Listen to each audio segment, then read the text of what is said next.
Hello, I'm gone. Hello? Hold on. Why am I missing? Sorry, one moment.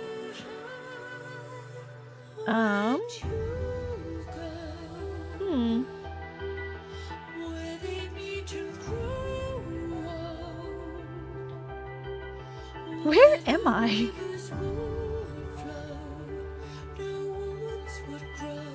Oh, hold on. I think we're on the wrong thing. Okay.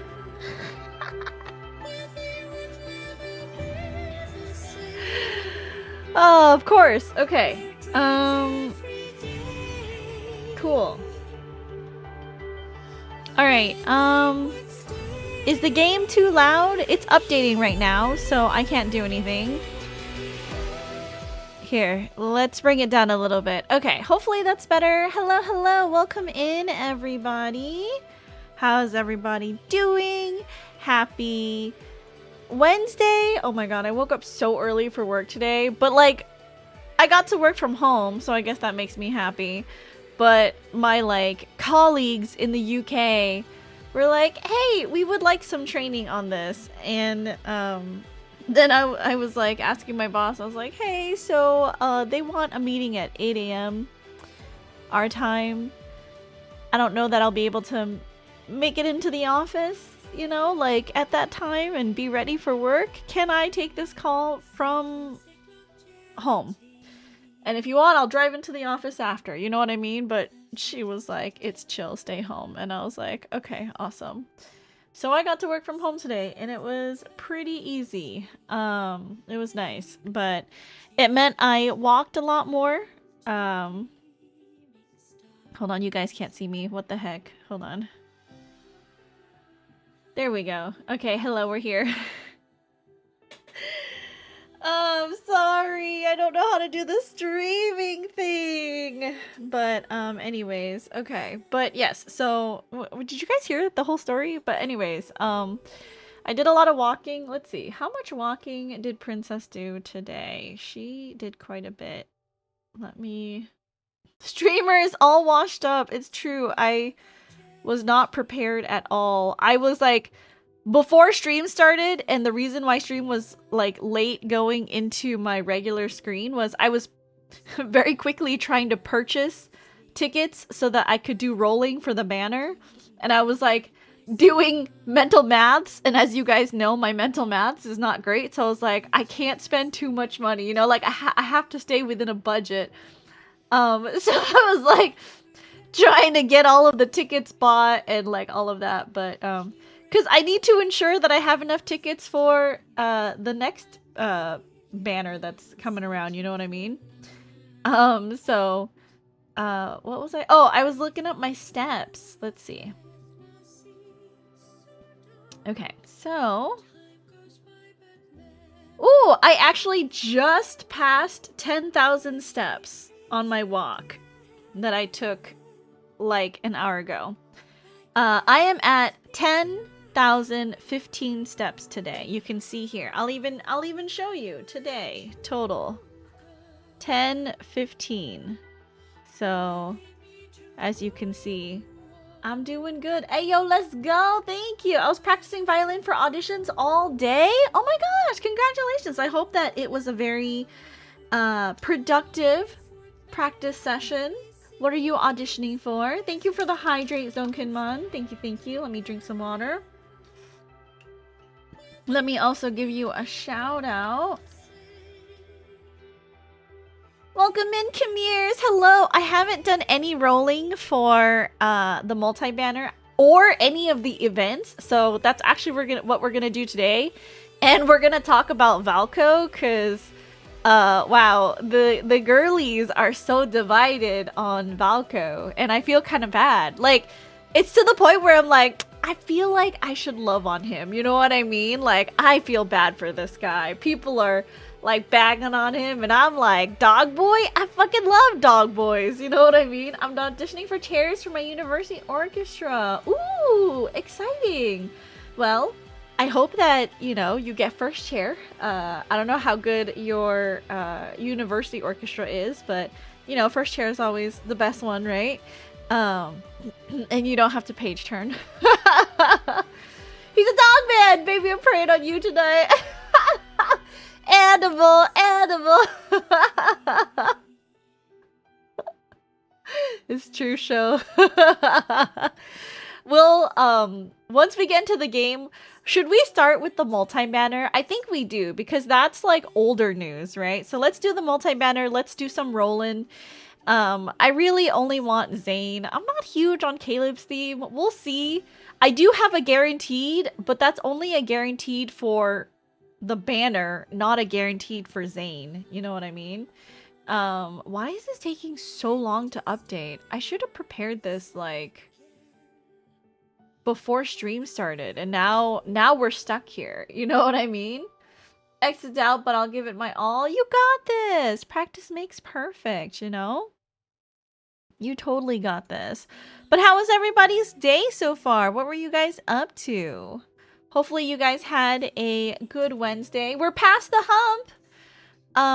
And then I realized I need to pack, because as soon as I head back from work tomorrow, it's literally grab Hermes, drive up to my friend's house to drop him off, and then drive up to the Bay Area. So I really have no time to do any of that.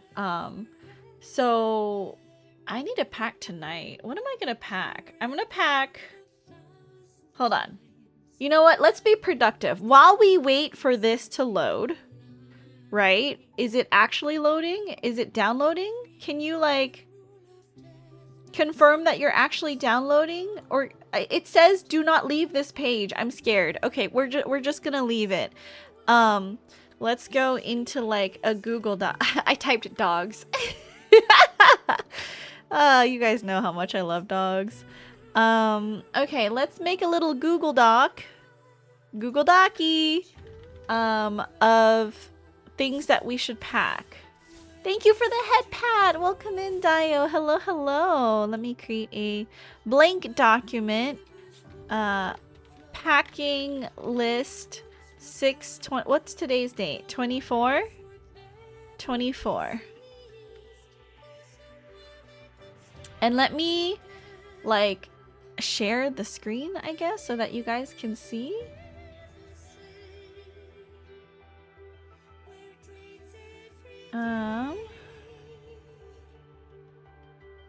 Okay.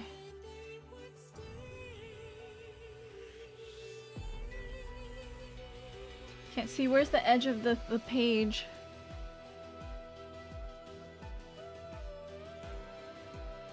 Is this the edge? Okay. There we go. I am tired, and tomorrow I have to be at work an hour early and do a 10-hour shift. That's crazy. Why do you have to do that much? That's insane. Okay, let's make our packing list. What to pack? His face isn't my type, but I'm not opposed to Valco. I was to at least. I want to see at least how his lore is. I'm really excited. I'm really hoping that because I heard when Silas initially came out, or even Caleb, there was a lot of, like, pushback. I was never there for when these two boys dropped, right? So I don't know. But I'm hoping that people are just a little bit hesitant to change, and that's all. I do think that the team is working hard. And it is kind of sad to see so many people angry and upset about it. I don't know. I do understand their criticisms of, like, what about the characters that you have? We already are behind on content. But at the same time, I'm like, like, they probably have been planning this for a while. Okay, what do we need to pack? I need to pack pajamas first and foremost. This is my priority. I want to be comfortable. Pajamas. I need to pack my work, like a sports bra and workout leggings, because I cannot stop walking. If I stop walking, I will lose all the momentum that I had. Sports bra. I should also do my comfy workout shirt. Workout shirt.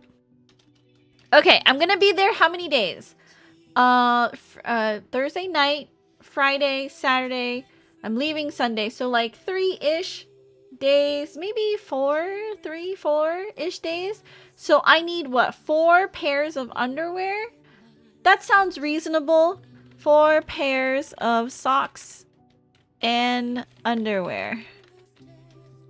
I love the little yellow sweater thing with pom-pom pudding with the pink hair. Why did that boy back with the purple hair remind me of Mystery from K-pop Demon Hunters? I know, we love the boys, right? We love the boys.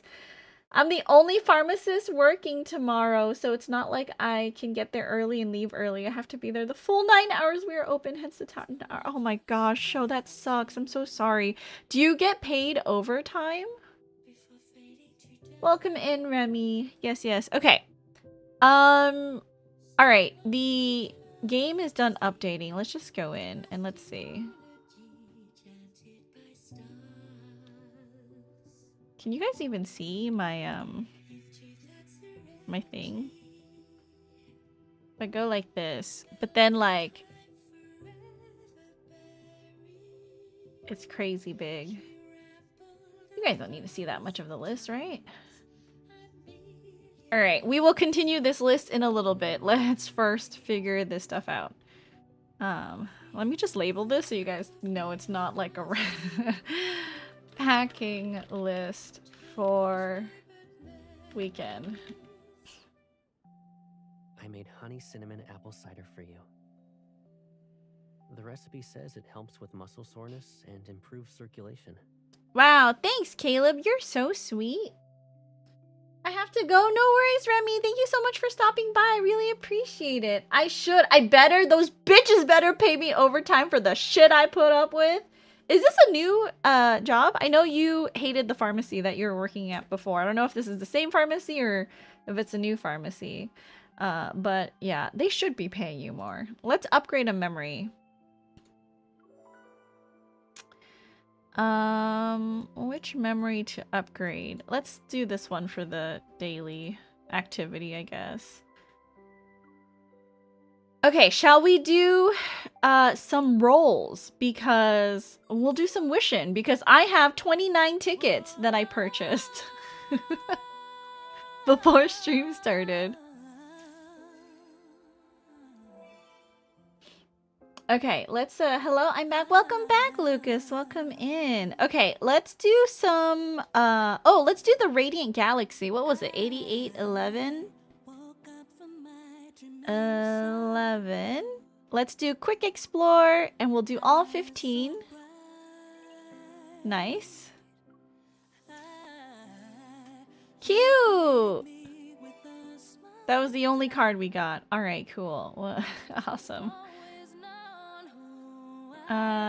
We have 8 of these, so let's do Quick Explorer 7, and then we'll keep one kind of just going. Nice pulls incoming? I hope so. Please, I hope so. Oh, cute! Zane, my boy! I love Zane so much. Oh, we have an extra. Let's pull this extra.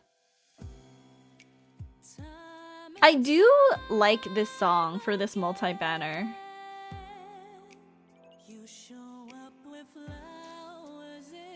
Oh, it's Caleb.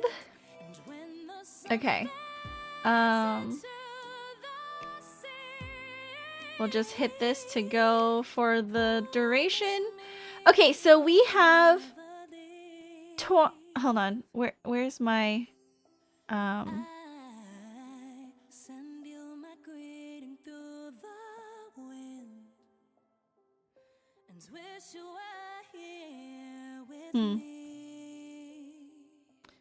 Okay, hold on. It may be a little dangerous to put this up on screen for just a second. I would like to open up my pulls sheet so that I can record this as we do it.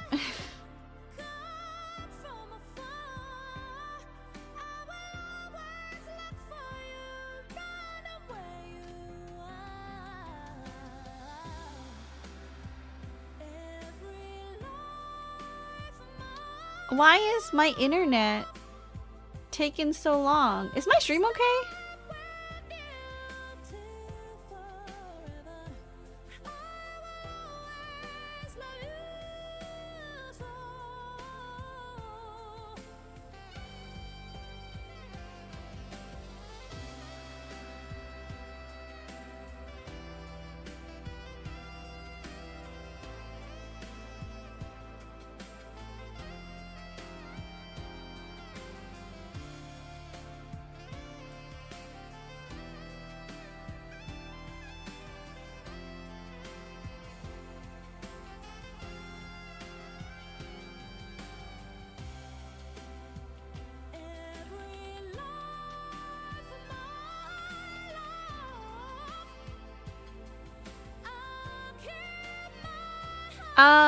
Are we back? Is it okay? My internet had a little bit of a blip for a second. Okay, perfect. We're back. Okay. Great. Love that. Love that for me. We're back. We're back. Okay. Okay. I'm just going through to find my banner pulls, and we are going to update this stuff. Okay. Once Upon a Frame is the banner that we have right now. And let's start rolling. Let's just see, you know? Okay. Have I set everything? We have our precise wish is Zane. Our 3 wishes is Silas, Caleb, and Zane. Okay, I can live with that. Internet saw a character holding a heart and the freeze frame was too OP. I see. What are the things? Oh, outfits. Oh, so we get a hat and then what? Like, is that it? Oh, and then at 200 we get an actual card. Okay. I see. All right, so let's do our rolls because you know, how should we do this? Should we roll 10s and then stop after 30 and start rolling one by one? Maybe we'll roll all 10s for the tickets that I have, and then after that we'll roll singles for the diamonds. Maybe it'll hurt less. I do, from my tracking, I do know the next card that I get will be something from this banner. I don't know if it's something, I don't know if it's the card I'll want though, you know? But I can only hope. Oh wait, maybe we need good juju. I can only hope that the boys will come home early. Let's switch out to Zane. I want Zane to come home. So let's put him in the most ridiculous outfit for our ritual.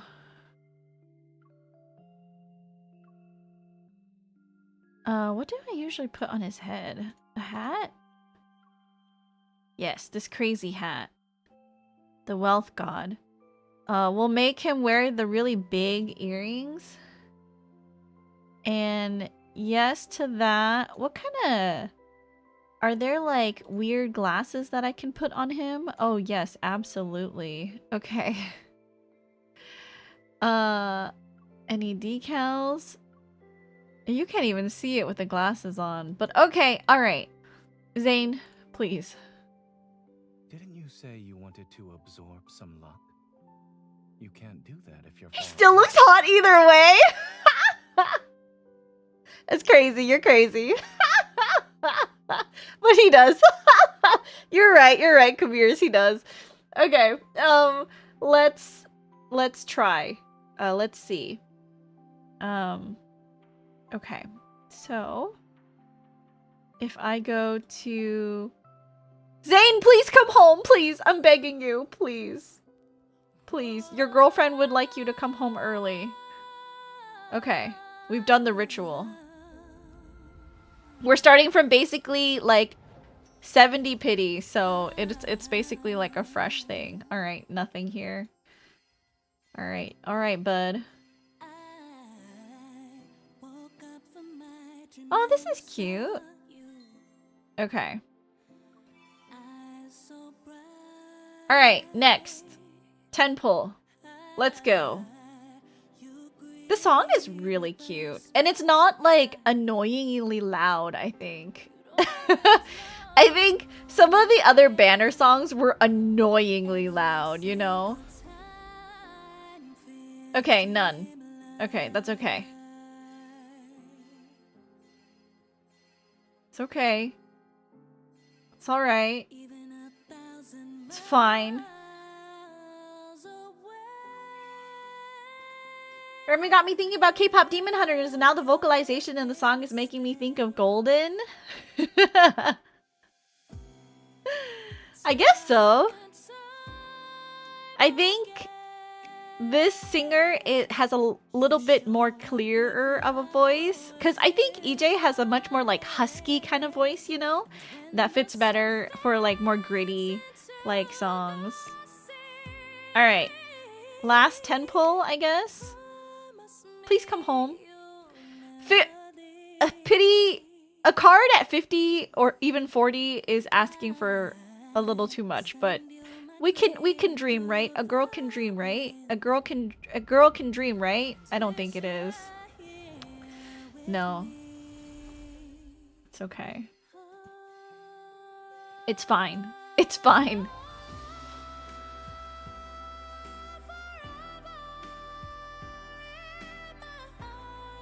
It's fine. Delulu is the Solulu. Alright, maybe we do one more 10 pull and then we start pulling one by one. Because it'll be down 40 to 30, right? Okay, let's just... Zane, please! Don't go all the way to hard pity. I beg you. I beg you. Yes, consume the stupid diamonds. I'm also trying to save my diamonds for, like, God of Annihilation, you know? So, like, I have to be very careful how many diamonds I'm spending. This is upsetting.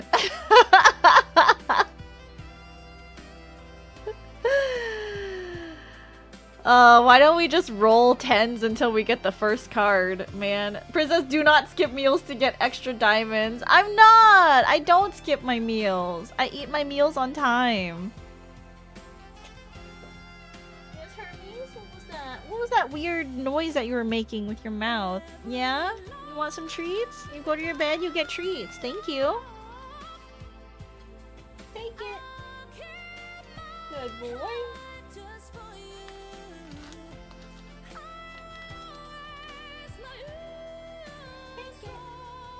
Good boy. What if I make Hermes roll for me? I don't know how to make him roll for me though. And you can't reach my mouse, can you? You're too small. Yeah, you're just a small dog. Sorry, bud. Okay, oh, and his camera is gritty. Hold on, let me turn the noise reduction on.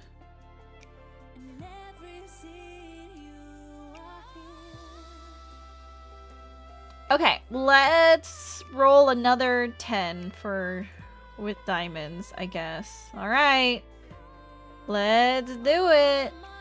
Please. It's okay. I didn't want you anyways. It's fine. I don't need men in my life. I'm a strong, independent woman who don't need no man. God damn it. Oh, we got 4 Xavier cards, and 1 is new. Or 2 Xavier 4 stars, not 4. Sorry, I can't math. I don't know how to math. There's a dog? Yes.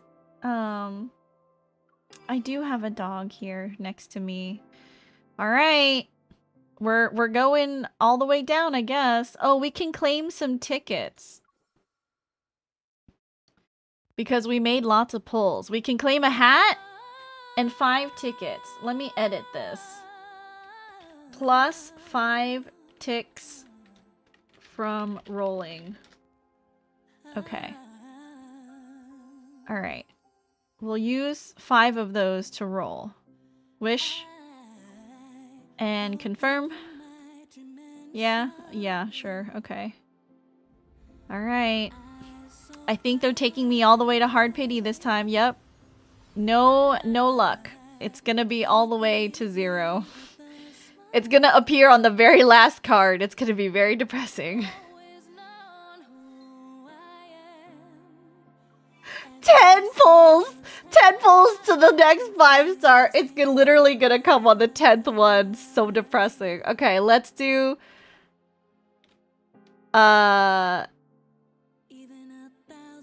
Do we want to roll, like, 3 and then do a 10 pull? Maybe we'll get lucky and get 2 5-stars in one?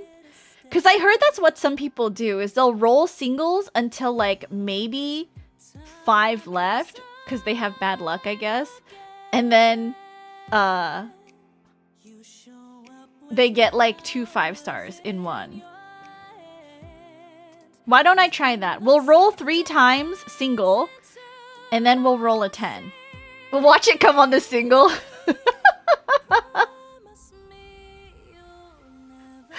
Literally watch it come on the single pull. It's so depressing. I got Silas and tried for Zane, but Raphael came instead. Why does Raphael have to cockblock us like this? Question. Very upsetting, Raphael.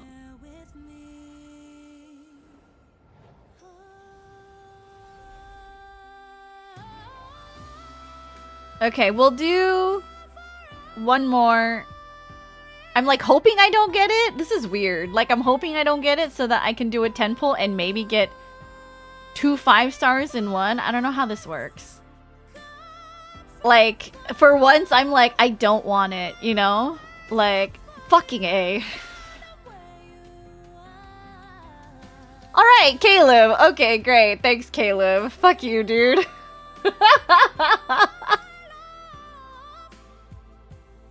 What the hell, Caleb?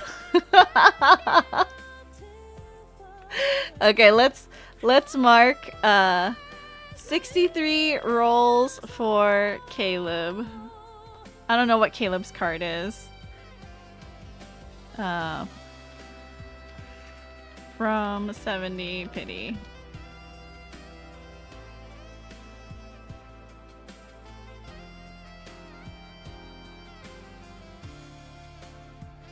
Alright. Thanks for coming home, I guess. Asshole. Alright, so that means the next card we get will be Zane's for sure. I guess we're just gonna do 10 pulls until I get it, I guess. What does this crate give us? Oh, an outfit. Okay. I see. Alright.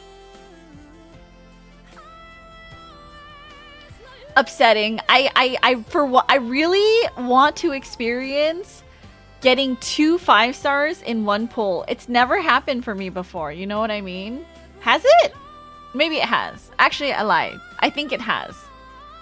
Or was it just close that it felt like a 10 pull? I'm not sure. Alright, again.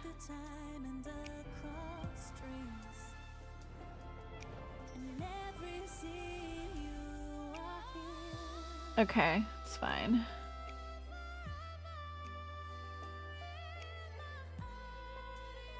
Okay, what are we at? We are at 50 pulls in.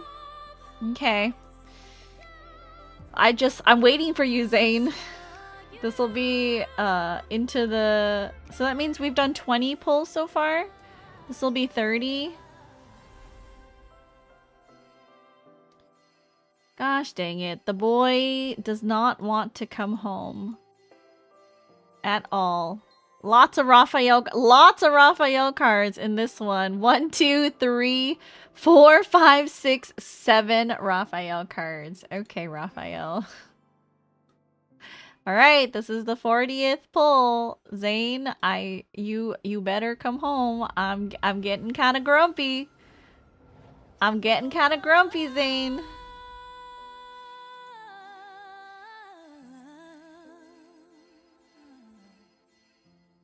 I don't care for all the cards that I already have of you. Okay, we can claim some tickets. We can claim 5 tickets and an outfit crate. Okay, let me edit this. We have 10 total tickets that we used for the rolling. Okay. Alright, this will be what? The 50th pull? Like, going into the 50s? I will commit a violence. I'm gonna commit a violence, dude. Oh my god. Oh my god. Why do you do this to me? I want 2 5 stars when it comes to the miss. Oh yeah. That way you'll get them all in one. R0. Yeah, no, I totally get you. Alright, this is the 60th. We're dipping into the 30,000s for my diamonds. I'm very sad.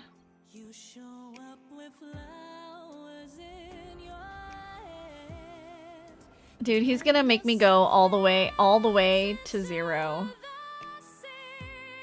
Zane, how could you do this to me?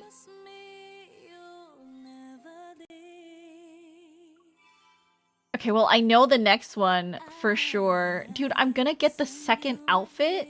That's crazy. I'm gonna get a second outfit for a second boy? That's crazy. Let's pull one by one to see when Cheater Zane comes home.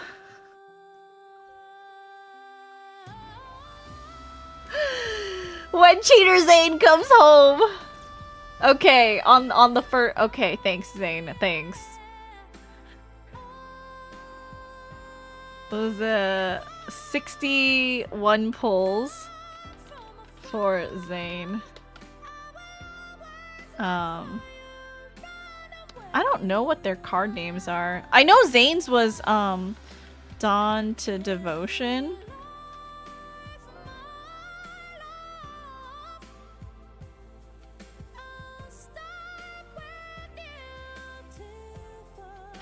Welcome home, cheater. Alright, so we've got that. I got my precise wish. I guess we'll just select Silas, but I'm not gonna roll.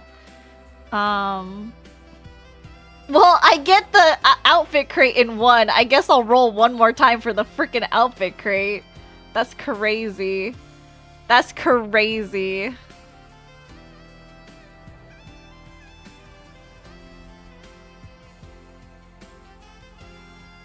Okay, so how many wishes have I done for the banner then? 62, 65, 125 rolls, right? Yeah.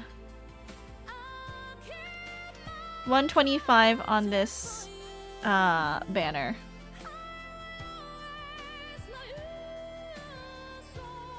Cool, okay. What a hit. Minus like 12,000 diamonds. Oh, that is, ooh, a big hit, but that's okay, I guess. It's fine. Okay. It's fine. It's fine. Fine. Depressing. You did not come home in time, Zane. You can continue to wear that in shame. Shame on you. I do need to do all the battle stuff because I am a little bit capped on stuff. Let me make sure I do all of this. Okay, we got EXP stuff. Let's upgrade and rank up memories if we need to. Okay, his is called Up Close. Let me update that. Caleb. Up Close. Okay, so the next time that we roll on a multi-banner or just standard limited banner, no guarantee for the banner.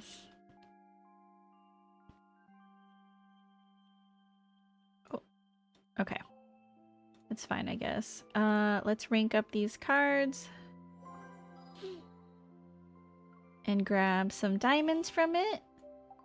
Let's just do some housekeeping. No housekeeping needed there. We do have a shard, it looks like, that we can craft. Oh, a new card. Okay, I see. Cute. Thanks for the congrats. Definitely upset that both boys took to the high 60s to come home. I'm very upset at both of you. My childhood friends. Very, very upset at the two of you guys. Okay. So with that, let's continue with the multi-banner event so that I can start doing the event. And then we can talk about Valco after. There will be voice acting, so I do need to lubricate my throat.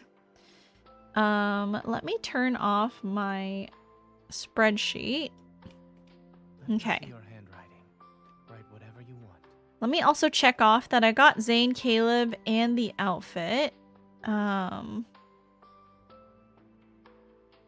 And me barely tell the colors. Okay. Let's do the event and record it for posterity's sake. On the bright side, we'll get some free tickets once the 6th man comes. Oh, is that usually what happens? We get free tickets? How many? Do we get free tickets of the limited banner or free tickets of the standard? I've been waiting, by the way. Look at this. I've been waiting for another, like, Heart's Compass event to make it worth my time to roll on standard banner. Well, this is also why I'm missing so many cards for the boys, is I've been waiting to collect for the standard banner. As you can see, I don't know if you can, maybe the overlay is blocking it. I have 281 of these standard wishing well cards, so I'm waiting, and I hope that I can get like a healthy amount of cards once the 6th boy is here. Okay. Events. Finally, I can do it. It's been like a red thing on my app for like the past week, and I haven't been able to clear it.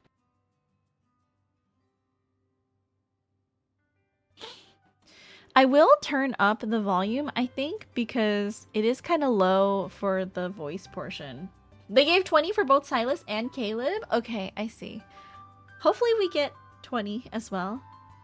I won't complain. The doorbell rings. I receive a package. As I open it, a work badge with my name and photograph slides out.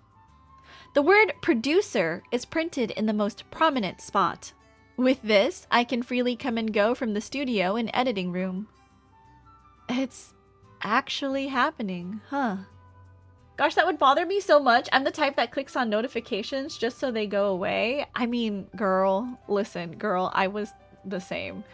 And the entire time, I was dying to click on it. You know, I was like, and I would back out every time I accidentally clicked on it, and then I would try to remind myself, like, don't look, princess, don't look. It was very funny. Gold ticks? Oh my god. Wishing limited banner tickets? Exciting. Okay. It's actually happening, huh? Not too long ago, one of my friends recruited a small film crew to fulfill her dream of making a movie. But before the shoot could start, she told me she had some other business to attend to and couldn't make it back in time. Everyone came here because we share the same goal of making a movie. It'd be a shame if the whole team disbanded just because I couldn't be there. The crew is professional. They just need someone who can call the shots when necessary. Please, I've thought long and hard about this, and you're the only one I trust. You won't have to worry about funding, and it doesn't matter how the final product turns out, I promise. What's important is enjoying the process of creating something together. It might be a once-in-a-lifetime experience.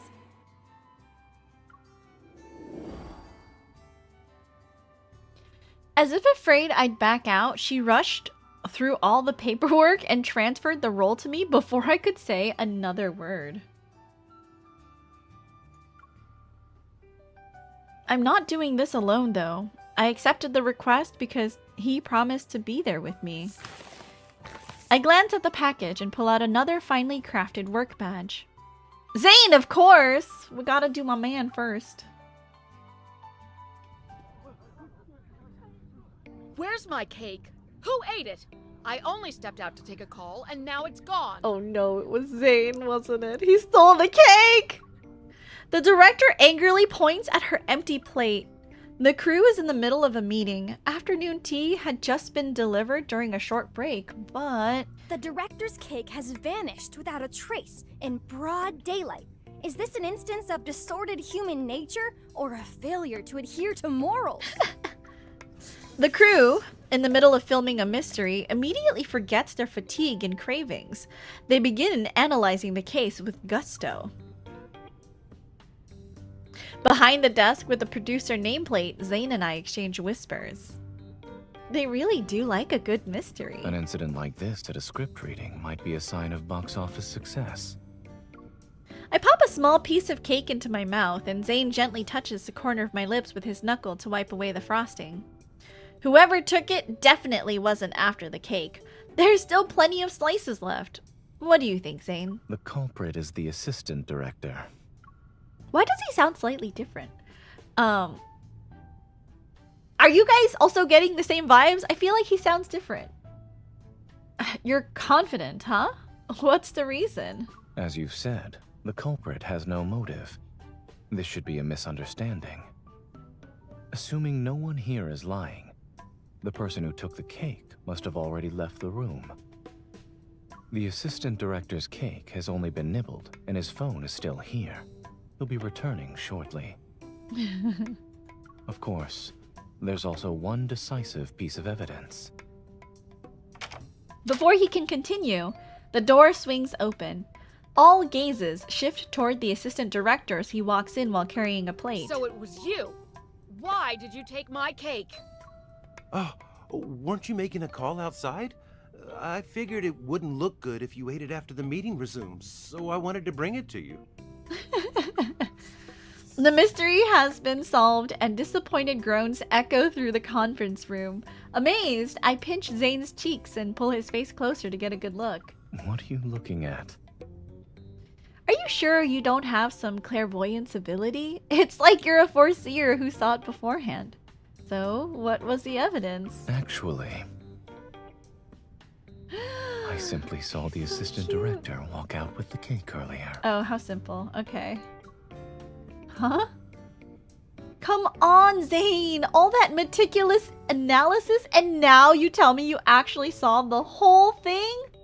Why didn't you just say so? Compared to an intriguing mystery, the truth is rather anticlimactic. A lot of people think he sounds different during the event, but not his actual card. Interesting. I feel like he has... Usually, Zane's voice is like a little bit more breathy like this when he talks. But like right now, I feel like there's less of that breathiness. I don't know.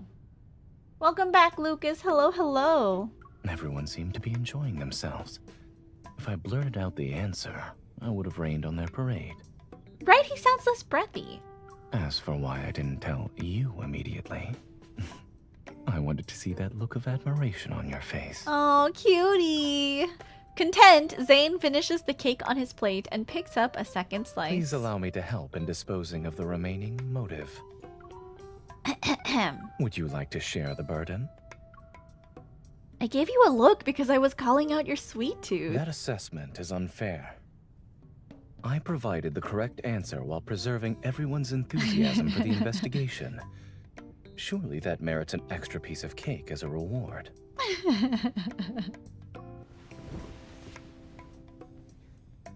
His brazen reasoning makes me laugh. I lean forward and eat the cake on his fork. I suppose this also works. Rewarding you is the same as rewarding myself.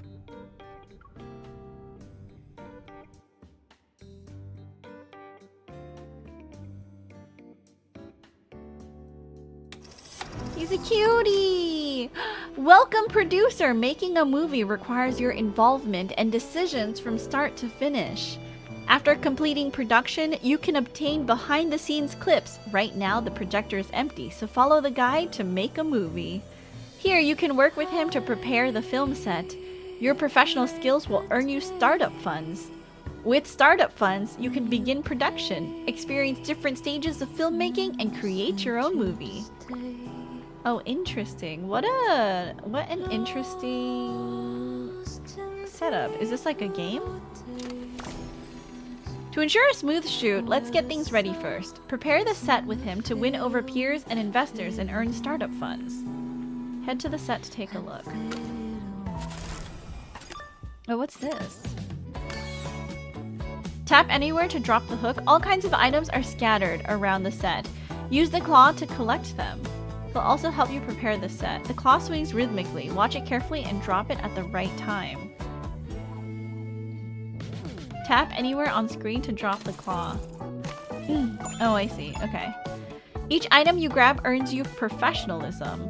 Bigger items are heavier and weight affects how fast the claw rises. Time is limited, so choose carefully. Grab as many items as you can before the time runs out. Reach at least 1 star in professionalism to clear the stage. Max out rapport within the time limit to trigger full swing. During this time, you'll score much faster, so make it count. I see. Oh, and Zane helps us. I see. Oh my god. Why is this so difficult? I have bad eyeballs, you guys. I have terrible eyeballs. Oh, literally right in the middle. Fan-fucking-tastic. Great. I love this for myself. I'm, you know, really good at this stuff. Totally. Really good, apparently. Oh my god, at this, as you can see. Fantastic. So good at this. So good at this. I'm so good at this game. Oh my god. Fucking kill me, dude. The minigame is a little bland. I hated that. I hated that. Okay, startup funds on your star rating. Use these funds to make your movie. Okay. Go to the next. We'll just get all of these done because I haven't been doing it for like a whole week. He seems to have left some items on the set. Grab his special items for bonus points. I see. Oh, the drone moves.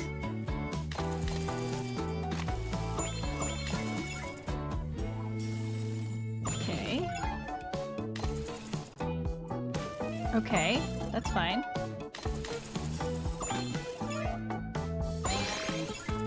Oh my god, okay.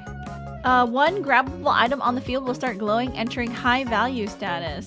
Grants double points. If you're in full swing, the points will double again. I see. So we should grab them, especially when we're in full swing. Okay.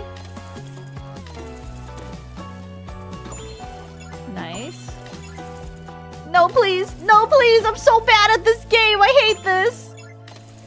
Oh my god. I have bad eyeballs, you guys. I just have terrible eyeballs.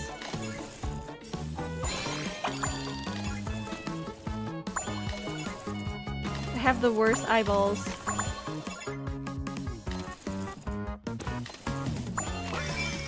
Okay.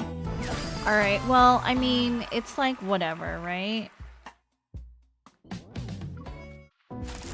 Okay, we're just trying to finish and catch up so that I can get whatever currency I need to get for event items, I guess.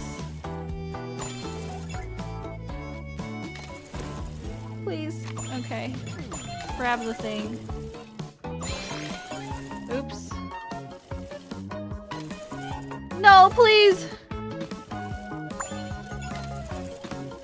Okay. Alright. Oh my god, I'm so bad at this. Oh, I got a box! It's fine. Please, oh, just touch something! Just touch something! Anything!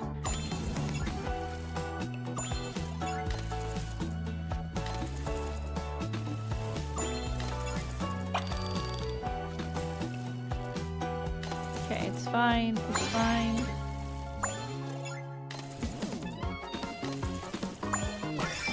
We didn't even get it!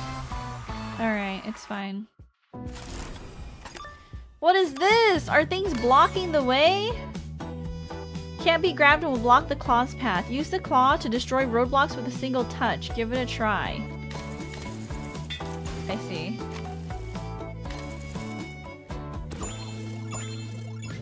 Do the, like, blocks stay? You know, like, do they stay broken? No, they in fact do not stay broken. That is not the greatest. Okay, so we just have to try to get as many as possible in the time that we have when it's like full swing.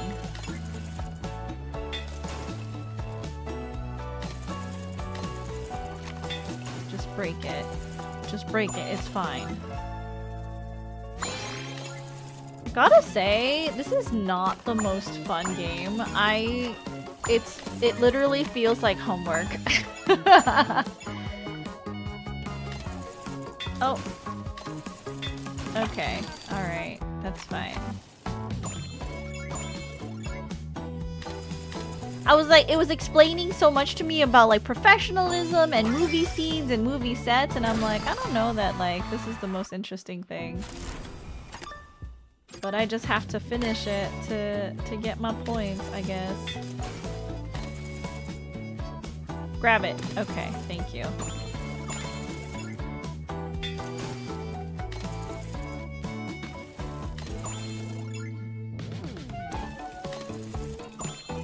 Grab the box. We're good.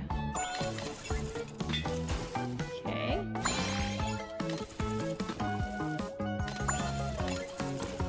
Okay, well he grabbed it. That's fine.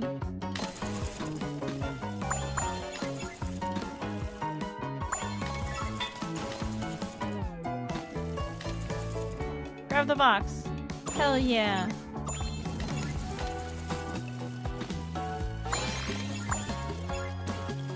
Grab the rock, I guess. That's fine. Nope. That's fine. That's okay.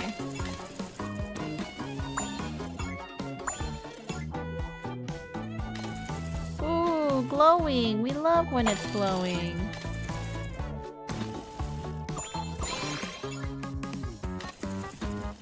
Oh, wow. Okay. That wasn't so hard. Where are we? Hold on. How far have we gotten? Only to 6? Oh my god. Why is there so many? There freaking 2 more? 3 more? 1, 2, 3? Oh my god. That would take forever. Okay. I think we've done enough. I can do the rest later. Let's do the next, is this the next event? No, this is... Oh, I could have been collecting daily tasks. My bad.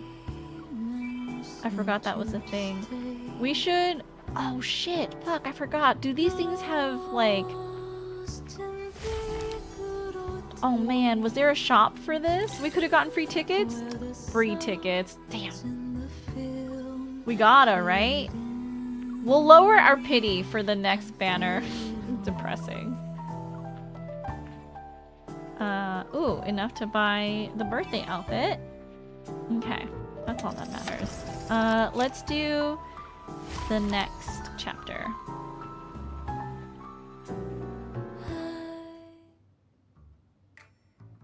The props assistant quit without warning, so we're short-staffed. Zane and I are temporarily handling the inventory of props. Tea sets, candles, an engraved mirror frame, a magnifying glass, all accounted for. I make my way back along the aisle. Zane stands between the shelves, his head lowered as he checks the list. I quietly pick up a magnifying glass and sneak up behind him. May I ask what Miss Detective is up to? This is a magical magnifying glass that can enlarge a person's flaws. I'm using it to see if you've been slacking off. Zane leans forward, his brow slightly furrowed. He studies the lens with intense focus. This seems to be rather old. Are you sure it isn't broken? His unexpected question catches me off guard. I'm about to inspect the magnifying glass when he catches my wrist. There's a glint of amusement in his eyes. From where I'm currently standing, it doesn't seem to reflect anything. Tisk tisk, someone wants to sweet talk his way out. I struggle to contain my delight as Zane taps the magnifying glass. It's not entirely my fault. It enlarged another one of my flaws. What's that? The lens warps our eyes into comical shapes. Peering at each other through the antique magnifying glass, neither of us can hold back our laughter. Once we finish measuring this, we can call it a day.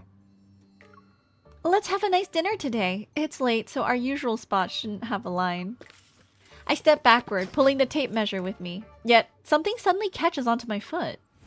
In the split second, I lose my balance. I see a cold gleam from one of the shelves behind me.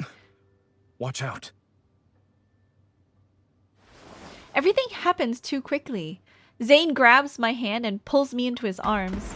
We stumble back onto the shelf and various items fall on us like rain. Zane! I'm fine. Are you all right? He shields me beneath him. Aside from being a little dazed from the sudden impact, I'm unharmed. But... Zane, your arm! A dagger is lodged in Zane's arm. Only its black handle is visible. What happened? The storage room door bursts open, and everyone stares in shock at Zane and me. I'm still cradled in his arms among the messy shelves. I can't think about anything else. My trembling fingers barely touch the handle when... This is... It's retractable. The fallen weapon bounces cheerfully on the ground a couple of times. Its retractable blade springing back with an almost comical flair.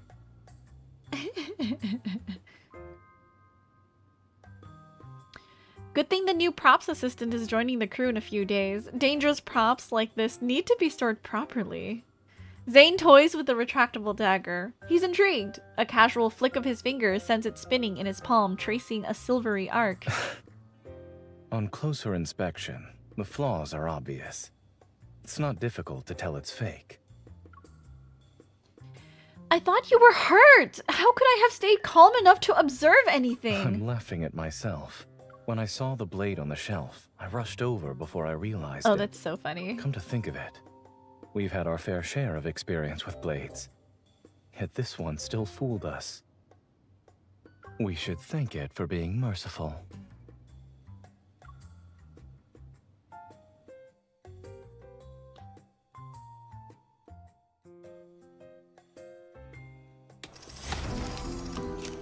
Okay, next story.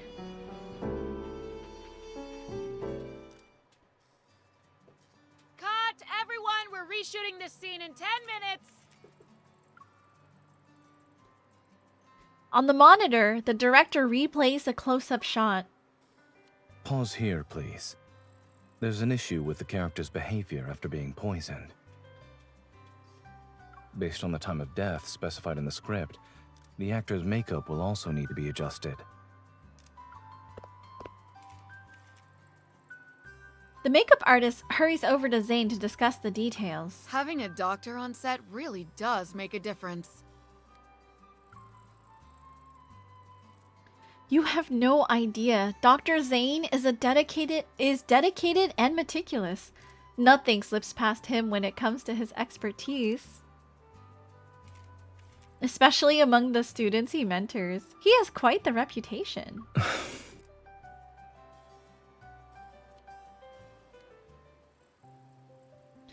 The afternoon shoot takes place on the estate grounds. The goal is to mostly capture B-roll footage. Before filming begins, Zane and I get a moment to rest. Are you tired? Oh. Hold on. I did like that. I did like that line specifically. His voice pulls me from my thoughts. I stretch lazily and let myself fall backward. Zane catches me. Oh, buddy. You want to sit on your bed? Let me give you a treat for that. Good boy, Hermes. Take it. Good, take it. Let me give you another bit. These apple treats are so small. Yes, bud. Take it. Come on. Good, take it. Good boy. Alright.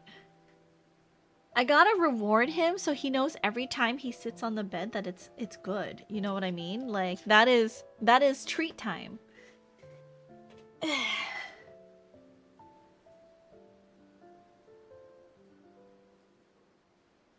Okay.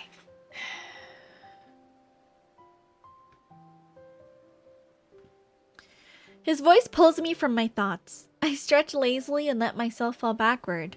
Zane catches me.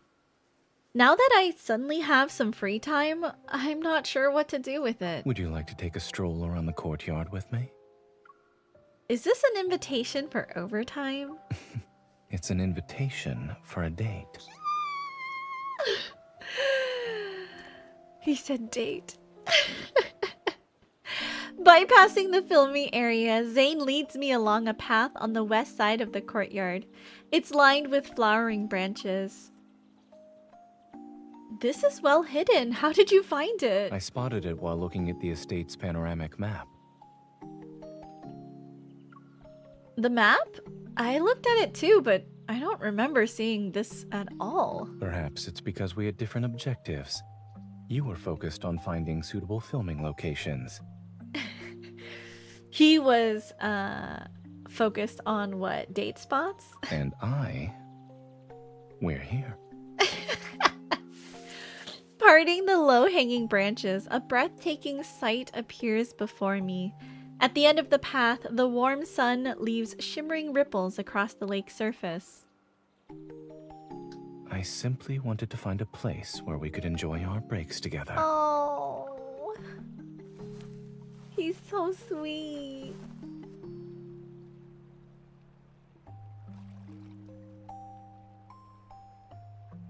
The lake glimmers with scattered silver light. As a gentle breeze passes, the liveliness of the set feels like it's a world away.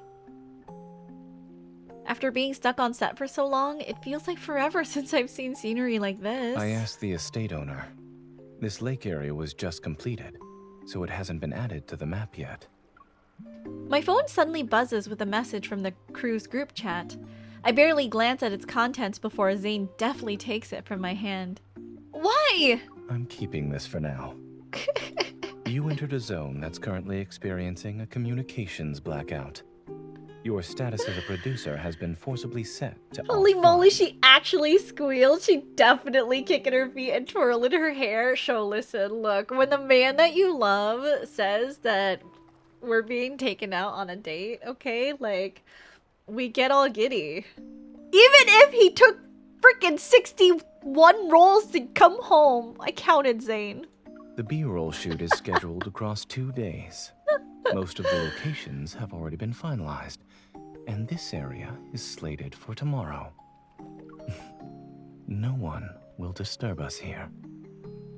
What does that mean, Zane? Let's exercise our rights as the first to discover this place and appreciate the scenery together. What, are we gonna, like, christen this location? I'm just kidding. Zane and I sit side by side on a long wooden bench by the lake. He turns to face me, the emotion in his eyes akin to ripples gently dancing across the water.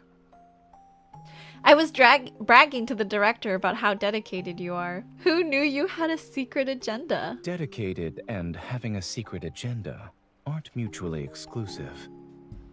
You were praising Zane as he worked. However, I am currently spending my time with you. When I'm inviting my girlfriend on a date, having a few selfish desires is only natural. Girlfriend. Girlfriend. Zane's figure looms over me. I close my eyes as warmth touches my forehead. So, in this place that belongs only to us, in this moment that's ours alone, think only of me. Oh, he's so pretty. Oh my god, he's beautiful. I need your selfish desires too. I need to put up the graphics quality after this. Hold on. Ah, he's so beautiful.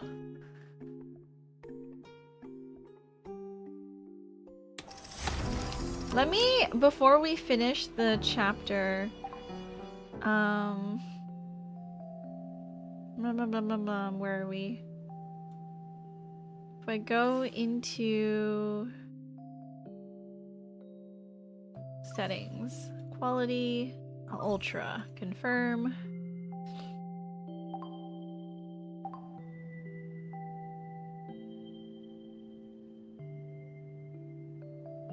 I hope the game doesn't crap out on me. Maybe it'll be fine.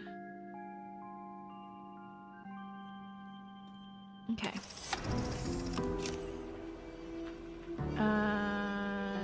Between scenes? I'm sad that the last chapter isn't unlocked yet. God. If only the thing had started one day earlier, then we would have been able to do this.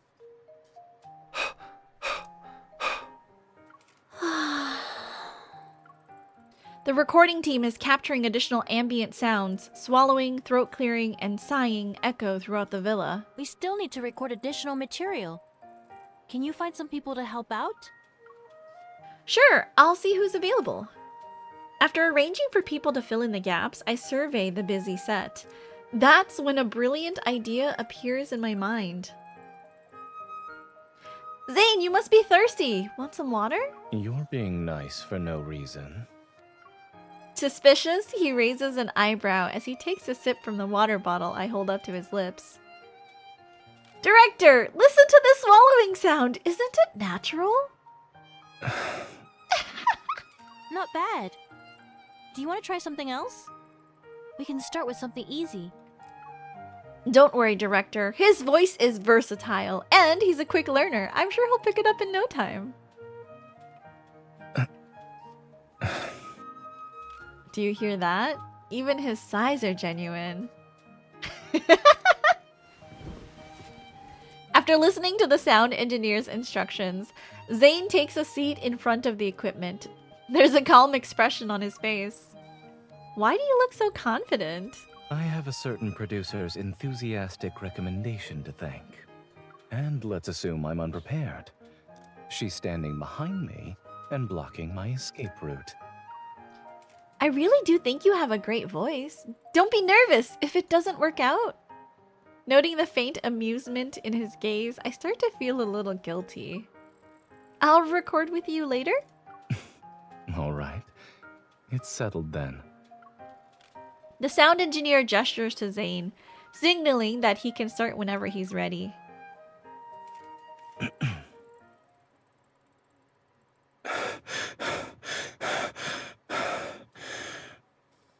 Good. We'll keep that one. Can I save that?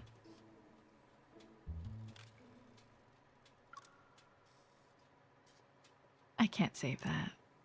There's no reason why I would be able to save that. It's fine. Watching him breeze through the recording session, I'm starting to realize that my earlier offer to join him was a little rash. Your turn. Why do you look slightly uncertain? Actually, I was appreciating your impeccable skills in voice acting. Can you share some tips? Recall the most natural reactions from your daily life. For example, You get off work only to realize that the last subway just left. It's pouring outside, and you forgot to bring an umbrella.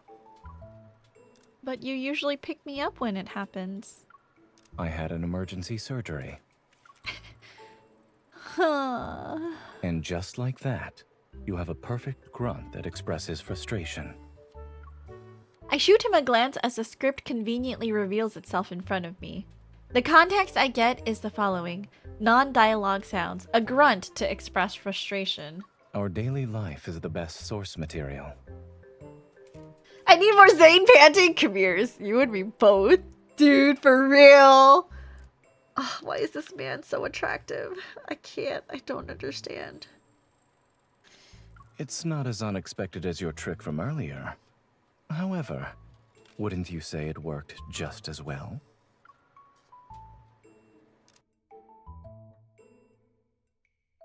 Oh man, that was so great. Thanks, Zane. Thanks for the food. I will appreciate it.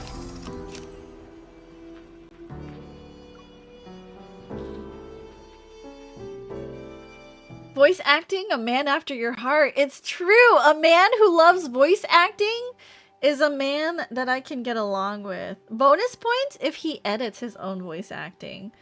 And we can do like editing dates where we both focus on editing our own things and we both help each other. Oh my god, a relationship where both of us are growing and learning in our own craft. That's the dream, dude. On the last day of filming, Zane and I secretly prepared a party. We're hoping to surprise everyone. We didn't expect the crew to also prepare a surprise for us. Here's a treasure map and clue cards we designed for you two. Use them to find the little gift we prepared for you. In other words, we have to deduce our gift's hiding spot. This was the clothes from that like recent event that they had. I didn't spend money on it, but Well, I we see are it. a mystery film crew. Consider it a fitting send-off. it looks good on Zane. I did like the pink outfit, but I was like, I don't want to spend real money on just outfits that... I'm not even like a glint girly, so you know. Following the map and clues, we make our way to the fountain in the back garden. On a stone ledge by the pool, a small wooden box shaped like a vintage camera sits. It's waiting for us. The director was acting so mysterious, I thought we'd have to search the entire garden. But here it is, sitting out in the open. Maybe they weighed their options carefully. If they hid it any deeper, the two producers might not have made it to tonight's wrap party. We open the box. Nestled against the velvet lining are two keychains, their surfaces hinting at a unique texture. Clapperboards. Judging by the texture, they were most likely crafted from an actual clapperboard. Also, it seems our names are engraved on the back. Oh, cute. Just as he lifts his hand so I can read the names, confetti poppers erupt behind us. Laughter, applause, and tears wash over us like a warm tide from the garden entrance. The entire crew has gathered there at some point. Confetti drifts down under the sunset's lingering glow. Everything was smooth sailing because of you two. This gift is from the crew.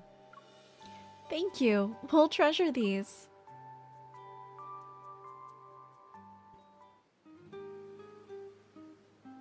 As the sun sets, we quietly slip away to a nearby corridor and watch the figures laugh in the warm glow. The director invited us to join their games. Would you like to go? I think before burying my face in his shoulder and shaking my head, the answer is obvious. That's fine. All I want right now is to be with you. Oh, cute. The filming is finally over. Even though things got overwhelming at times, looking back on it now, I can only recall the happy moments. Zane's chin brushes against my forehead. Indeed. You're happy and calm and warm now. No disheveled hair, and no furrowed brows either. Moments like these are rare. I have a feeling we'll fondly recall them. Don't worry. We still have post-production and a promotional campaign ahead of us. This journey isn't over yet. Alright, I'll save the nostalgia for later. The laughter fades from my ears. The distant revelry continues, but here, in this corridor, it feels as though we've found our own little world. That's a wrap, Zane. That's a wrap. Zane picks up his clapperboard keychain and gently taps it against the one in my hand. A crisp clack rings out as if one scene ended and another has just begun.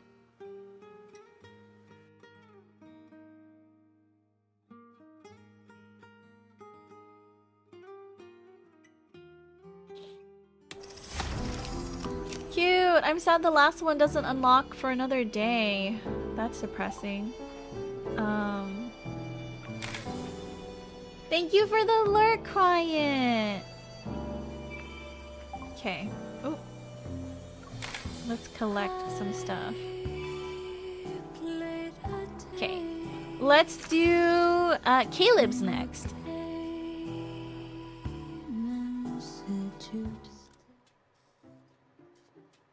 In the movie we're producing, the leading actor takes over a museum where the exhibits come to life at midnight. Before filming begins, I'm at the production company's main office to check the list of props. Suddenly, someone places a cup of milk tea in my hand. Milk tea? Boba? Two paleontological models, 3 cavalry units, 1 suit of armor. You're working hard, Miss Producer. Drink your milk tea while it's still warm. Huh? When did you get here? A staff member pushing a flatbed cart waves at us. Thanks for the milk tea, miss. I just got here. So, I thought I'd take the liberty of winning everyone over in your name. Oh, Caleb, I love him so much. You're welcome. Thanks for moving all this stuff. We're glad Caleb was here to help. We barely had to lift a finger. Oh, he's so dependable. A massive ancient bird fossil on the cart blocks our view. I secretly poke Caleb's side. You've only been here 5 minutes, and they're already on a first-name basis with you? Yep. I gotta thank your milk tea for that. Or maybe I'm good at looking out for people. I'm about to retort when I notice Caleb's gaze drifting past me. He's studying the batch of ancient bird fossils from earlier. Is there something wrong with the quantity? No. That bird kinda looks weird. I notice Caleb is earnestly counting something. 7, 12. There's nothing wrong except for the fact that it's missing a few vertebrae. You've never miscounted before, so is it really missing some bones?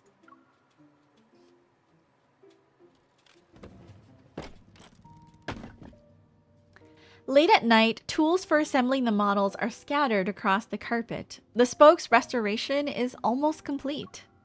Caleb volunteered to take on the work of rescuing the bone-deficient bird. I sit next to him and watch as he applies the final coat of paint. You're awfully quiet. What's on your mind? I remember when you were interested in paleontology. Yep. I even bought a miniature version of the ancient bird from the museum's souvenir shop. They were displaying the fossils at the time, but the museum always closed when school ended. I even thought about sneaking you into the museum at night to see it. It's just... What? Caleb suddenly leans in, takes off his gloves, and pinches my cheek. We'd also have to sneak onto Sunset Street, our old house's garden, and school for your homework. So the fossils never made it to the top of the list. Caleb, you're so cute. Mirroring him, I pinch his cheek. Then, let's not keep the fossils waiting any longer. Right. They'll erode at this rate. You know, since we've built up quite a list of adventure wishes, why not use this movie as our chance to make them come true, one by one? We'll start with a night at the museum.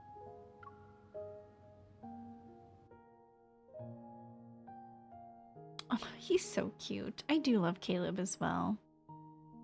Another version of dependable, you know what I mean? Saving the boneless bird. It's hilarious.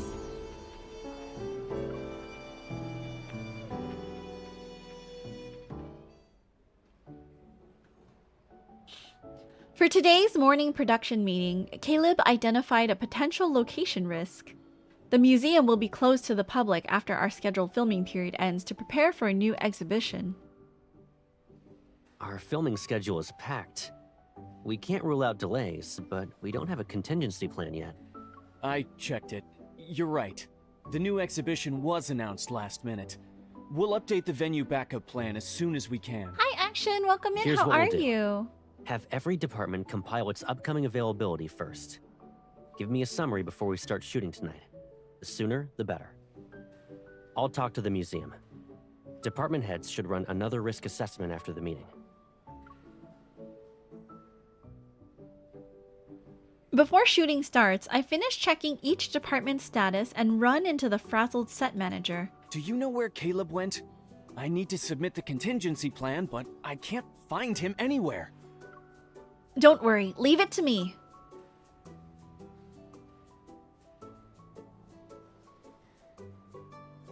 I just smell like one of the like bad things about like walking so often, you guys, is literally all day every day I just smell like sunscreen. Which, like, I guess if you like the smell of sunscreen is fine. But like, I mean, the sunscreen doesn't smell bad. It's just I don't particularly like having this scent cloud around me all the time. I would rather smell like chocolate, you know? But I just smell like sunscreen. After circling half the set, I find Caleb in the temporary meeting room. He's flipping through the call sheets. I walk up to him, curl my fingers, and tap his chest twice as if I'm knocking on a door. No one would treat me like a door except you. I'm here to hand in the contingency plan, but first I need to know if I'm talking to a swift and decisive producer or a friendly and easygoing Caleb. Is there that big of a difference? I squish his face. It's the same one that can make an entire meeting room tense up immediately. Yet he's letting me mold it however I please. I don't see a difference. You're still my Caleb either way. Caleb chuckles, takes the document from me, and skims through it. This is good. Let's use it. Actually, I prepared my own backup plan for a risk that wasn't flagged during the meeting. Oh? What risk? Have you noticed how all our shoots are scheduled at night? Good point. We can't let you get used to staying up late. You're the one who should be worried. Your schedule is always consistent. Those nights might throw it off. Oh, you're right. So, what's the plan?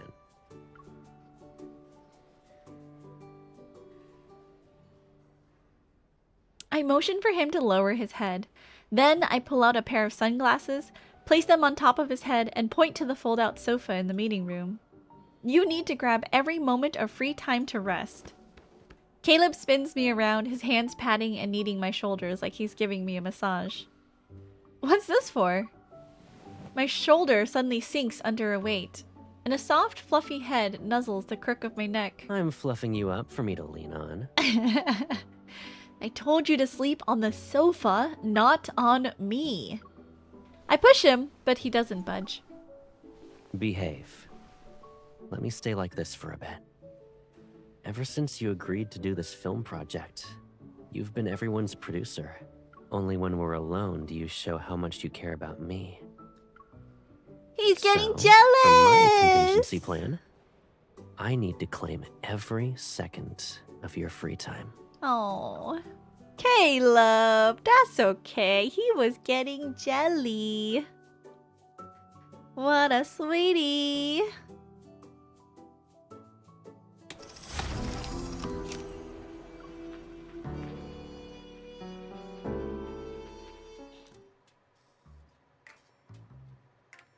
When filming the scenes where the exhibits come to life, the actors will need to perform without physical props in the empty exhibition hall, and pay attention to leave enough space for post-production. The staff is moving the models used in the previous scene to the edge of the set. Careful. He shields me and swiftly sidesteps. I look up to see a dinosaur tail brush past my shoulder. Sorry, are you hurt? It's okay, I'm fine. The staff member lifts the tail and rests it on another dinosaur prop. The tail looks unique. It even has fan-shaped feathers at the tip. Some experts believe this species might have used its ornate tail feathers to attract mates. Maybe it's secretly trying to send a signal. Everyone, into position. 3, 2, 1.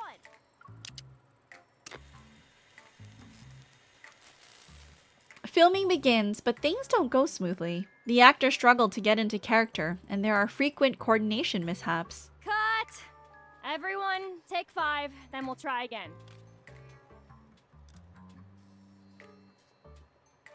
With a mischievous look, Caleb sidles up to me and takes my hand. I have an idea that might help everyone get back on their feet. Do you want to help me? It'd be great if the tail could swing back with momentum. Yes, just like that. Bird-like creatures soar past, casting massive shadows on the ground. Terracotta warriors emerge from the corners, their armor clinking as they move. Using our evols, we make the museum come to life. This bird-like creature hasn't fully evolved yet. It can only fly low to the ground. Don't use too much force. This is so funny. Large mammals tend to bolt when startled. Focus your energy on them. 3 o'clock. The T-Rex and the walking whale are about to cross paths. Copy that. Keep the walking whale on its original path, and keep an eye on the T-Rex's direction. This is so funny. The two giant creatures pass within inches of each other, and the climactic scene wraps up without a hitch. My body suddenly feels weightless as a familiar evil gently lifts me off the ground. Caleb, you've got the wrong target. How? I thought you were a baby dinosaur. Ah! Don't play dumb with me. The big dino should put me down right now. That's an order. She called him a big dino, and he called her a baby dino.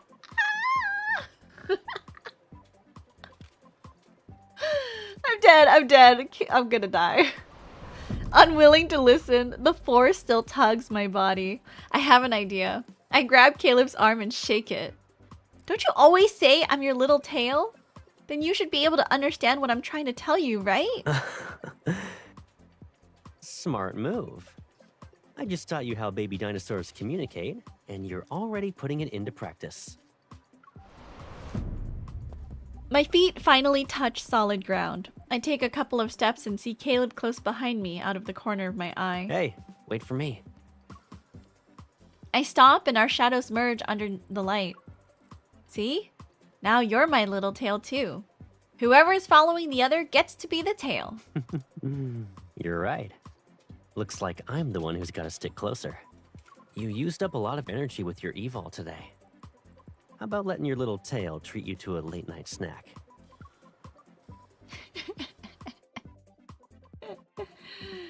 Oh, he's so cute. All these little stories are always so adorable.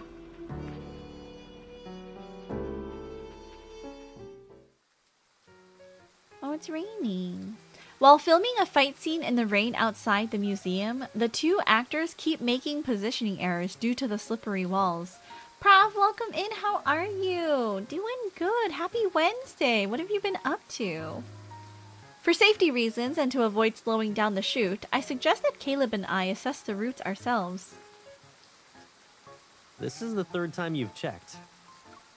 Your safety is in my hands. Are you sure you don't want to cooperate? Jam! Hello! Welcome in, Raiders. Hello, hello. Let me give you a shout out here, Jam. For those who are new here, welcome in. My name is Princess. I am a variety VTuber here on Twitch, and today we are playing Love and Deep Space. We're doing the new event stuff that they have going on. We just finished Zane's, and now we're doing Caleb's. What were you up to, Jam? Nikke, Goddess of Victory. I know that game also has like a lot of voice acting. I'm doing voice acting right now. We're just reading all of like MC's lines and I have fun, you know, and I get to look at cute boys. But how was stream? Were you like rolling? It's like a gacha game, right? Girl gacha game to guy gacha game. Doing okay-ish, anxiety, but doing good because Mexico just won its 3rd game and we haven't been scored on. A perfect run so far. Incredible! I was doing the event in the game. I see, we're also doing the event. Lots of voice acting tonight if that's what you guys are into. Feel free, make sure to take care of yourselves. If you need to raid and run, no worries, but we will be going for a little while longer doing this event. And if, you know, Love in Deep Space isn't, Prof, she was doing, I don't know, she was doing Goddess of Nikkei. I don't know if Archranges is the name of the event, but it was in Nikkei. If Love in Deep Space isn't your jam, I also play games like Jump King and Final Fantasy XIV. So, and we're gonna start Paper Mario: The Thousand-Year Door soon. So, stay tuned for that. If you know you are interested in any of that, give me a follow. Aside from that, I also do some ASMR on the YouTubes, and I do violin music with my friend Yam Albat. So yeah. Lots of things that you could follow me for if you're interested. Your safety is in my hands. Are you sure you don't want to cooperate? Caleb has no choice but to give in. He lets me turn him this way and that. After making sure every metal clasp is tightened as much as possible, I pat his shoulder. Done. During those emergency rescues at the TV tower and the fire, you vanished before I could check anything. Who knows if you even care about your own safety? The safety rope cares. He picks up the clasp on my rope and clips it onto his own waist with a click. Now, it'll be hard for me to not care about safety. I went ahead and spent currency to unlock everything. It was really cool. Did you get the hard mode cutscenes? I see. Kept wanting to start Love in Deep Space, but I need to uninstall the games I don't play anymore on my phone first. Jam, do you have a computer? Because I'm playing right now on an emulator, so you could play Love in Deep Space on an emulator if you have space on your PC. I just finished that not too long ago, so I'm ready to watch the Princess Paper Mario experience. Oh, it will be a time show for sure.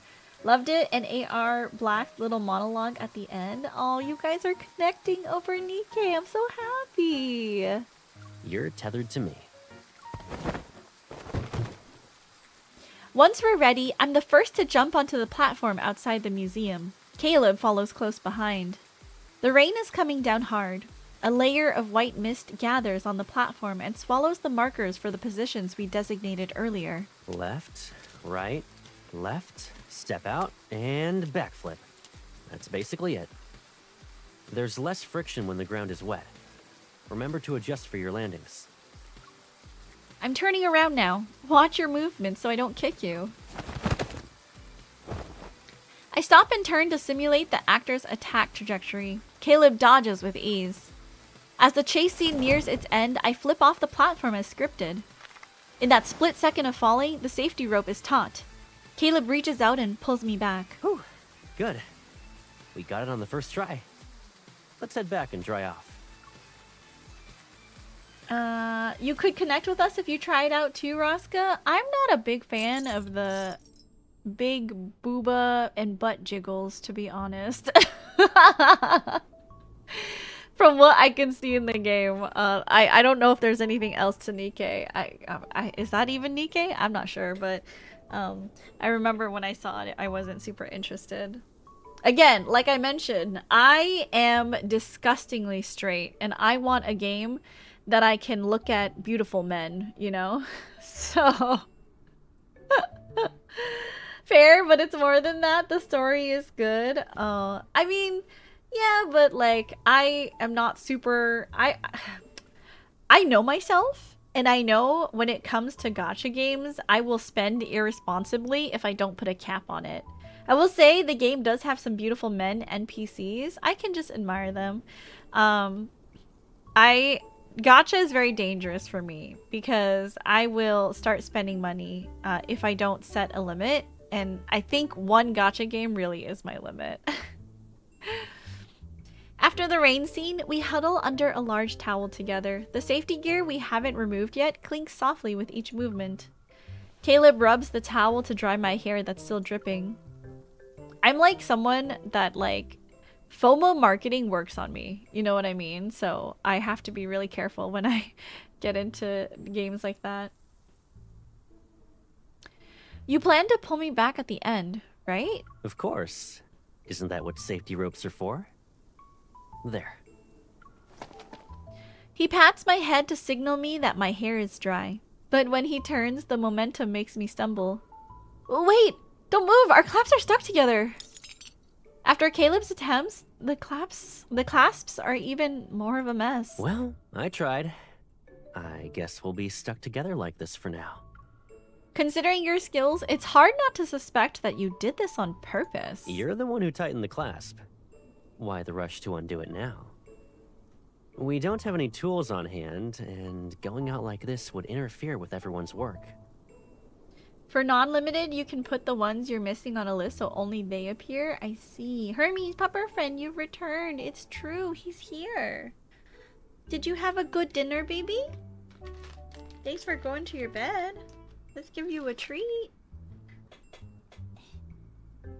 Take it. Good boy. What a good dog. Caleb tugs on the safety rope between us, pulling me a little closer. All we can do is wait for them to finish up and hope a kind passing soul will rescue us. What a liar. He does not want to be rescued.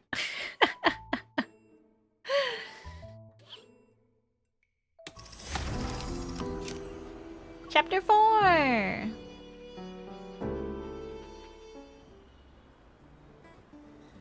After we finish filming, the team wastes no time diving into post-production. While preparing the theme song, we decided to visit a record store to find some references that'll help us communicate with the music producer. There are so many records. It'll take us half a day just to browse through them all. Why don't we start from opposite ends of the shelf and meet in the middle? That might speed things up.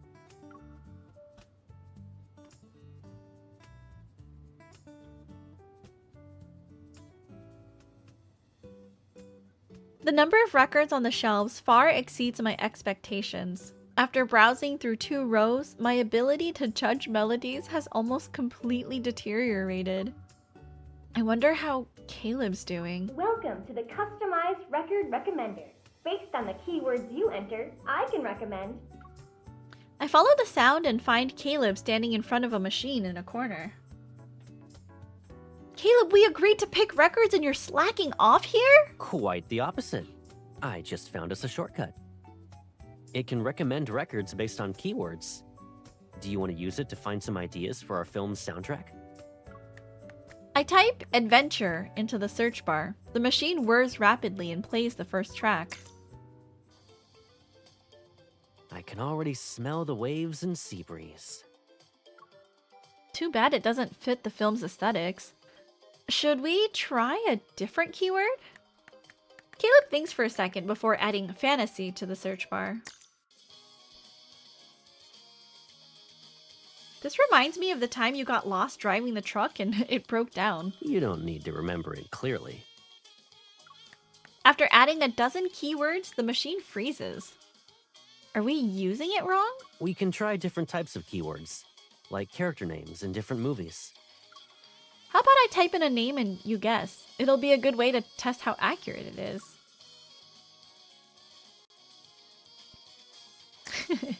I have Caleb turn around and then type his name into the machine. No peeking! It sounds pretty innocent. Is it the protagonist for a coming-of-age romance? You can say that. He probably won't admit it, though. The melody's a little sad, but the rhythm is dynamic. Did the character grow up? As soon as the words leave his mouth, the melody intensifies. And now it's fierce. Why is this person so unpredictable? I know, right? It's hard to know what he's thinking. I struggle to hold back my laughter.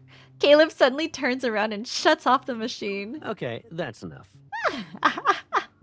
You don't know the answer?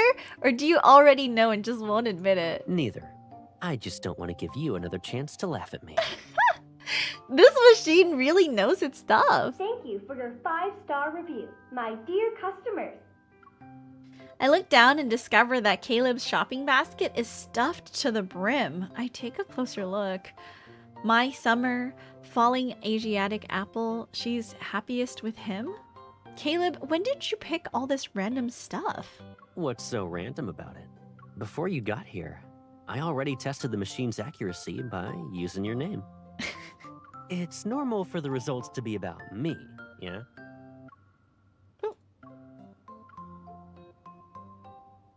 Oh, cute. He already did our name. Oh my god, Caleb's a cutie. I'm sad we won't be able to do the 5th chapter for all the boys. When does this event end? In 7 days? I can probably do next week on Wednesday so that we can finish it out. Unfortunate though. Caleb, good pick. What's this one? Start making a movie. Film production has 4 phases: planning, shooting, editing, and marketing. Complete them in order. Your choices in each stage affect your production style stats. Build up specific stats to unlock the corresponding behind-the-scenes content. Start your filmmaking journey with planning. Interesting.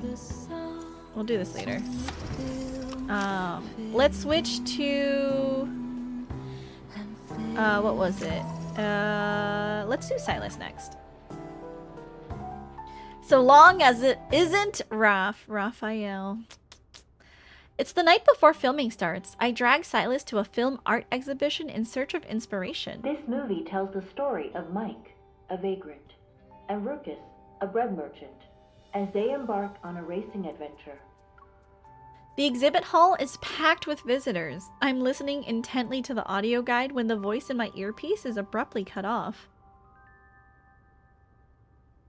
Why did it stop? Don't tell me you grabbed a broken one. I turn to find Silas dangling the unplugged earbud cable. Amusement shines in his eyes. I see you have some misconceptions about my luck, sweetie. You don't think listening to these is a waste of time? We need to find suitable references among all these works. Wouldn't listening to the summaries be faster? By references, do you mean summarizing every film's plot using the same cookie-cutter template? This movie tells the story of Lucy and Jack, a married couple who reveal each other's secrets. Realizing his monotonous tone was killing my creative flow, I quickly interrupt him. Welcome back, Remy. Oh, okay. When you put it that way, my desire to keep listening dies a little. In that case, we'll clear our minds.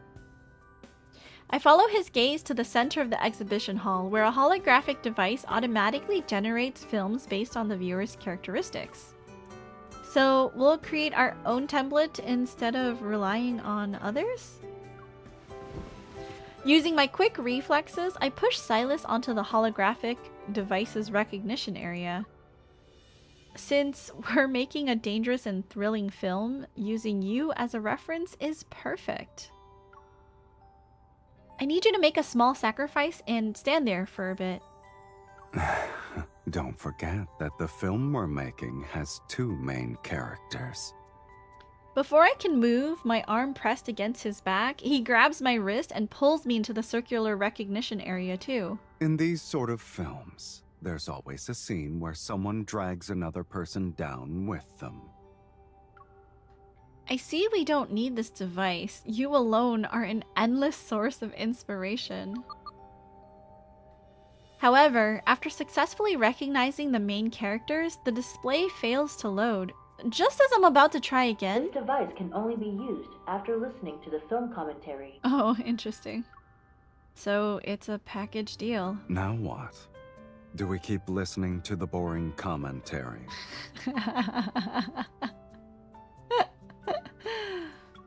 Or would you rather keep squeezing inspiration out of me?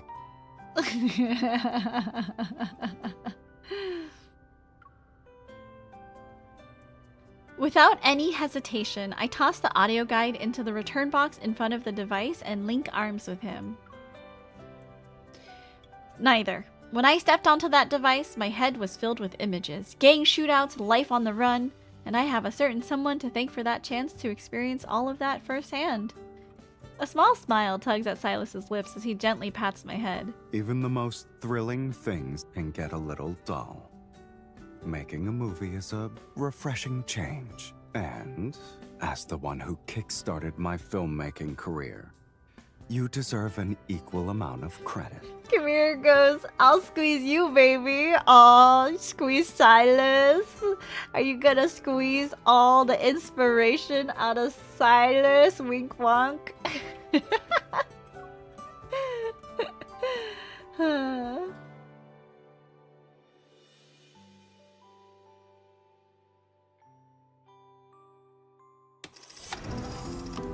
Did I come at a bad time? I'll give you two some privacy. No, welcome in, Yam. How are you? Welcome, welcome. How have you been? Let me give you a shout out. Check out Yam, you guys. She's great. Because of the pre-production tasks we've been juggling non-stop lately, Silas and I have thrown our sleep schedules out the window. To reclaim some quality sleep, I ordered a bunch of sleep aids online. Aromatherapy, candles, and this... Leaning against the headboard, Silas gives the bowl-shaped object in my hands a sidelong glance before drawling. If you're looking for kindness, shouldn't you be seeking out the charitable? I'm afraid you've come to the wrong place. And here I thought you had good taste in music. This is a singing bowl. Seeing him unmoved, I scoot closer and press the mallet into his palm. Then I guide him to strike the singing bowl. Doesn't it sound nice? Maybe you should consider expanding your musical repertoire and picking up a new instrument. Leo and I were just talking about how the Molly T Lads promotion in China, it was insane how much the Xiaohongshu sisters supported that collab. Girl, I wish I was in China. I want some of the cool shit that they were getting from, like, the cups and the bags. I want it so bad.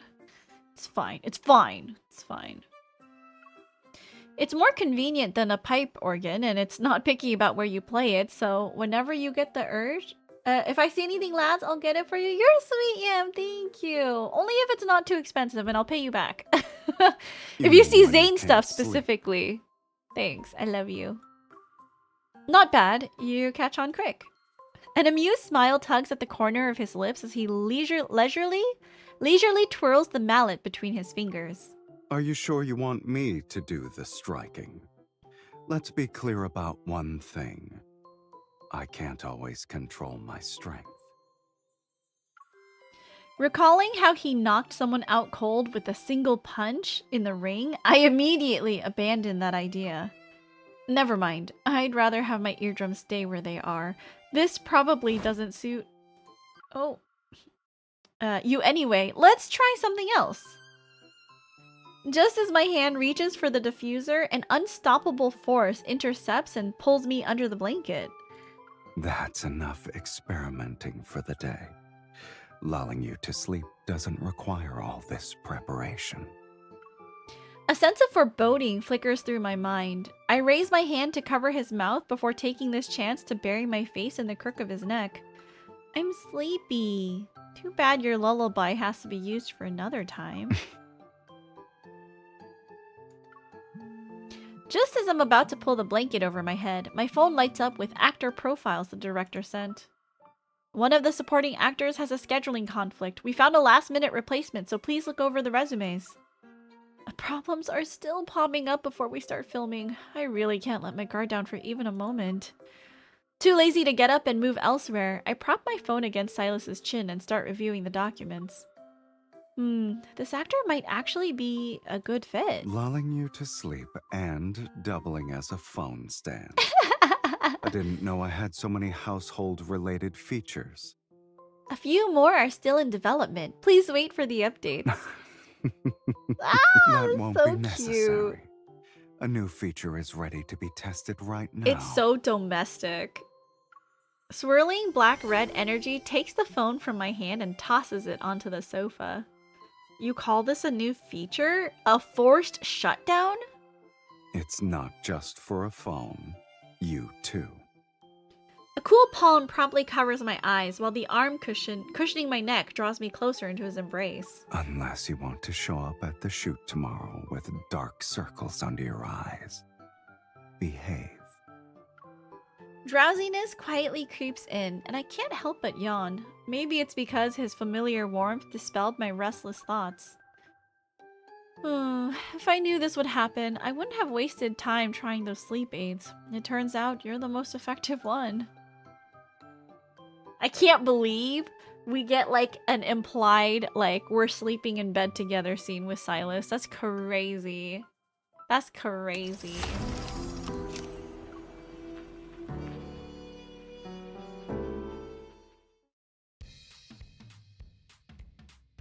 Before filming a gunfight scene, I made a special trip to Silas's armory to look around before finalizing the firearm selection with the props master. By the time I returned to the set, Silas has just finished coordinating the explosion sequence. His gaze sweeps over me. Didn't you brag about cleaning out the place before you left? Why are you empty-handed?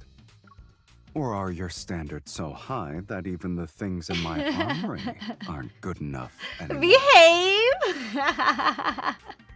I adjust my jacket to better conceal the metal box tucked against my chest. It's the single trophy I brought back from Silas's armory. I cast a wide net to reel in a big fish. I don't want just any prey. I only need to snag the most valuable one. Don't you agree? I'm curious. What could be so valuable to make you sneak around with it this entire time? Then why does the armory of Onakainis' leader, a place where every firearm is displayed, have something like this? I pull out the finely crafted box and wave it in front of him. Locked away in a box. And it's an exquisite box too. Don't tell me there isn't a secret hidden inside it. I won't believe you. Oh, that. Are you sure you want to open it in front of everyone? What does that mean? Is it something you don't want to reveal? I guess I can help you keep it a secret, but... Before I can continue, Silas has already unlocked the box. Inside is a gun that looks familiar. Is it the gun she shot him with? Isn't this the gun that shoots heart-shaped smoke clouds? Luke and Kieran gave it to me to use against Silas, and I was embarrassed. You're well acquainted with this secret. I doubt I need to explain it to you. A gun with 0 lethality, and you still felt it was worth keeping. Someone had the nerve to use a harmless gun while negotiating with me. There's nothing weird about me keeping it as a collectible. I was even kind enough to modify it. No one will laugh at your taste anymore. Silas is wearing a dress shirt, a tie, a scarf, and what appears to be a bathrobe. Hey, look, maybe it's a scarf that just looks like it's a bathrobe because it's around the collar of his, you know, the lapel. Do you want to try it out? I pick up the gun and tentatively pull the trigger. The overcoat? Oh, the overcoat looks like a bathrobe? I see. I mean, maybe it's just the texture looks kind of weird. It's pleated and tied like a bathrobe. Yeah, I guess. It's a little strange. It's not smooth. Colorful smoke bursts in the air. I watch it form into a cat head. And this is supposed to be less tacky? Before I can argue further, the pyrotechnics rigged for the explosion scene go off at the same time. Dust and debris fly. It's dusty. Although the firepower is there, it's lacking in the visual department. You really are a little bomb. You even have standards for explosions. Onakainis' weapons have always prioritized practicality. Aesthetics were never really a consideration. However, His broad palm covers the back of my hand as he toys with the modified firearm. If someone is willing to provide a little more inspiration, I wouldn't mind making the next batch of explosives prettier.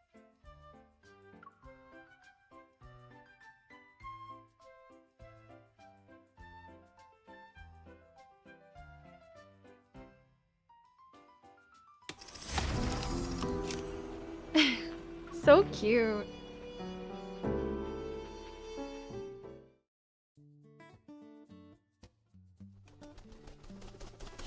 We're halfway through filming. I'm discussing special effects with the director when a familiar dark shape flutters into view.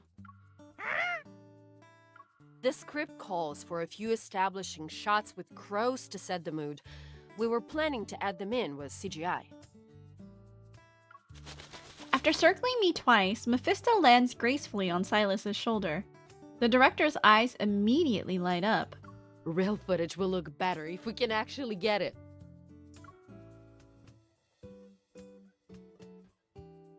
To secure our feathered talons' consent, I lean toward Mephi, who's still perched on Silas's shoulder. Mephi, do you want to become an international superstar crow? Your face will be plastered on every billboard. It's more impressive than a certain boss man who's never around. It looks like I've been keeping a low profile for too long.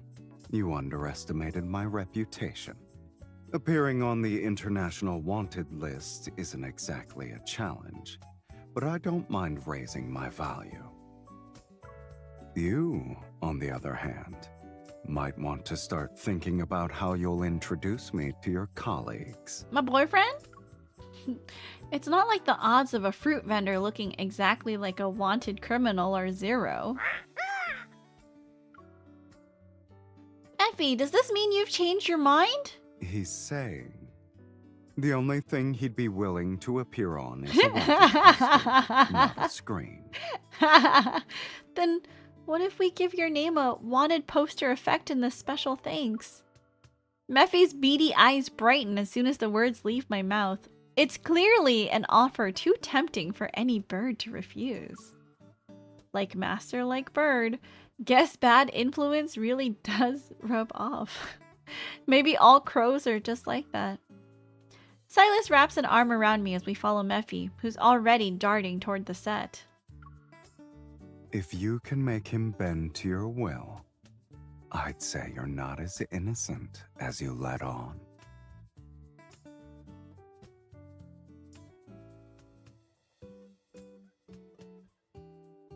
I place the professional headshot the director sent over on the cabinet and pat Mephi's head.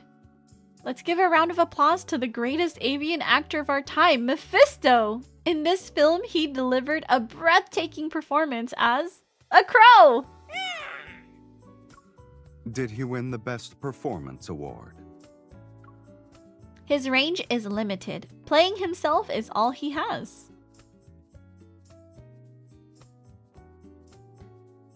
I cup Silas's face in my hands and study it from different angles. It's like how a certain someone would be perfect for playing an evil villain or a very evil villain. You're eager to give me a role. Let's see what role suits your true nature. Your arch nemesis, obviously. Really? What kind of nemesis struts around the villain's lair and makes herself at home? If you ask me, she must be the villain's kindred spirit. Seeing the pride written all over Silas's face, I can't help but pinch his cheek. Good thing only Mephi was given a role, otherwise you'd hold the screenwriter hostage and rewrite the ending so the villain wins.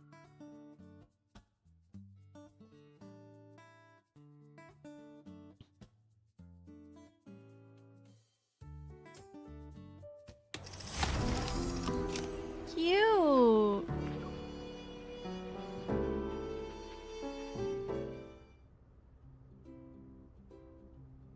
In the viewfinder, the leading actor and leading actress sit atop the ruins. The camera pulls back and the shot stays as the sun rises. Cut!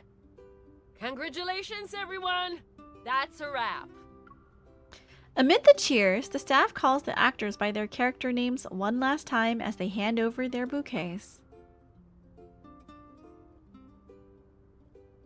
Once they receive their flowers, they must bid a temporary farewell to the characters who have been with them for several days and nights.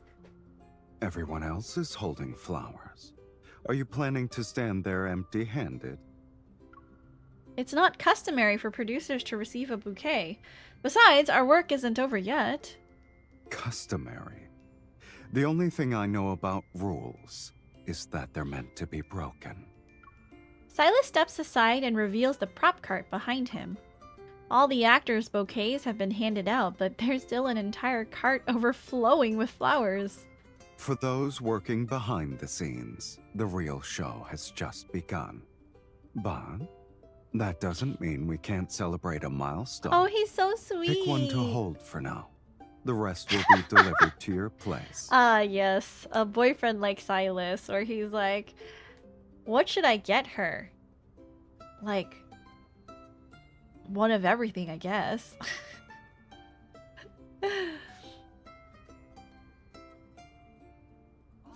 At the long table, the wrap party cake is sliced into small pieces and handed out to everyone. I look down at the slice of frosted cake in my hands. Now that I've received Silas's bouquet, shouldn't I give him one in return? Silas walks over with his slice of cake. I scoop the frosting rosette off and pop it into his mouth. If we're celebrating, we're doing it together. Here's your bouquet.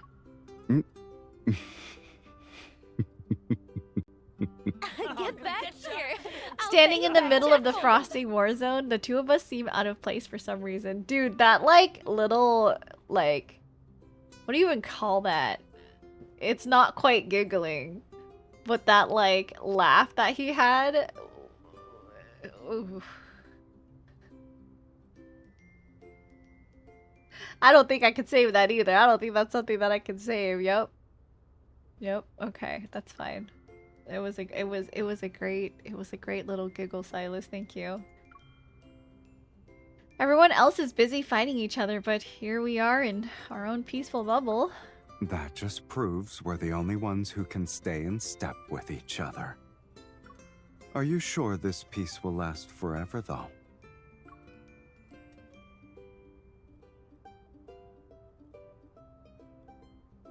I get hit by stray projectiles multiple times as we're stuck in the middle of the frosting battlefield. Before I can even wash my face, I hear the photographer shout. All right, everyone. Personal vendettas need to be put on hold. It's time for pictures. Come to the center. We end up getting squeezed into the center of the group. When I turn to look at Silas, I realize his face is unscathed.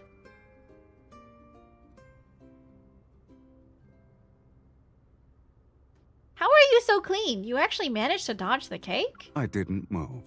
The cake just avoided me. It really does take guts to pull a prank on you. What? Are you disappointed? An idea pops into my mind. I deliberately tug the hem of his shirt. Silas? Yes? When he leans down, I raise my frosting-covered hand. He tilts his head and dodges as if he... saw it coming. Defeated, I have no choice but to give up, but he effortlessly catches my wrist and leans in. Oh, is he gonna plop his own face? His warm breath touches my cheek as he presses his nose against mine. He steals the sweet frosting for himself. I'll let you have this one. The wrap party picture captures that moment and freezes it in time. Oh, this is so sweet. Oh, it's adorable. Silas has such cute moments with MC. I swear to God. Adorable. Okay, so that's that for Silas. Let's switch over to Xavier.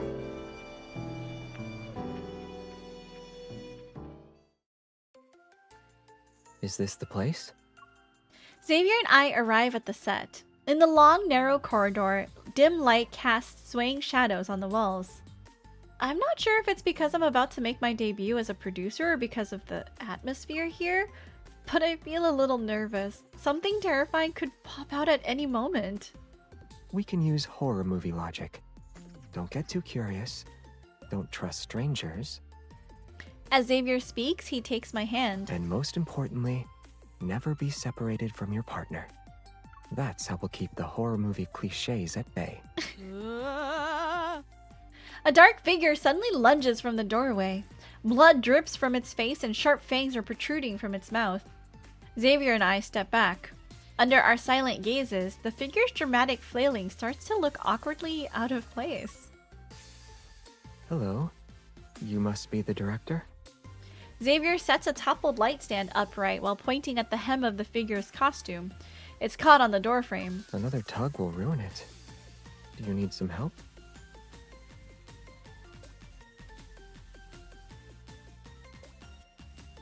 A few minutes later, the director leads us through the dim corridor to the bustling set, using a wet wipe to clean her cheeks as she walks.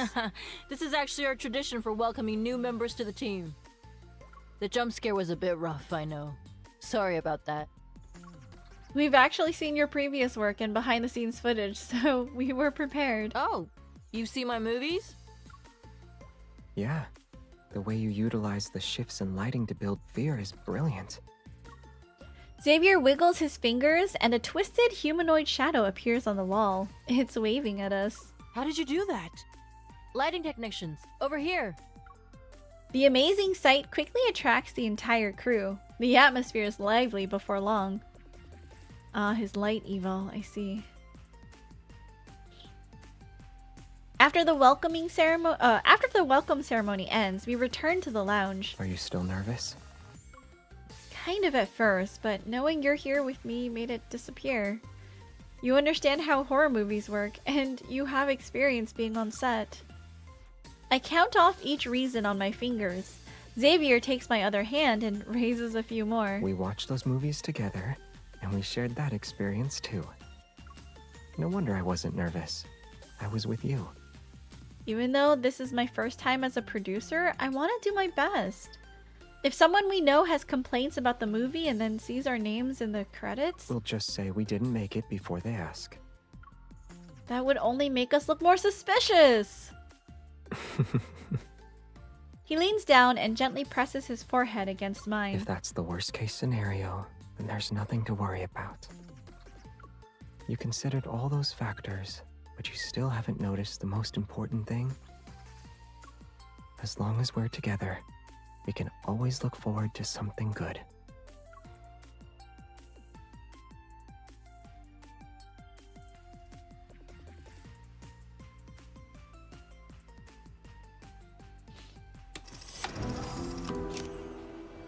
Aww, so cute.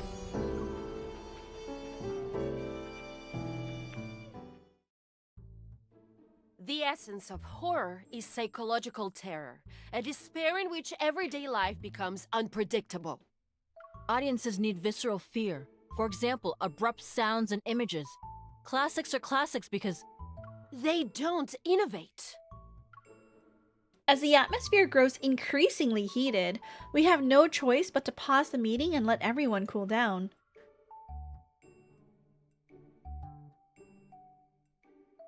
What should we do? Both the director and the screenwriter made really good points. We'll use both. Both? I read somewhere that horror movies scare audiences because of empathy. Everyone has negative emotions.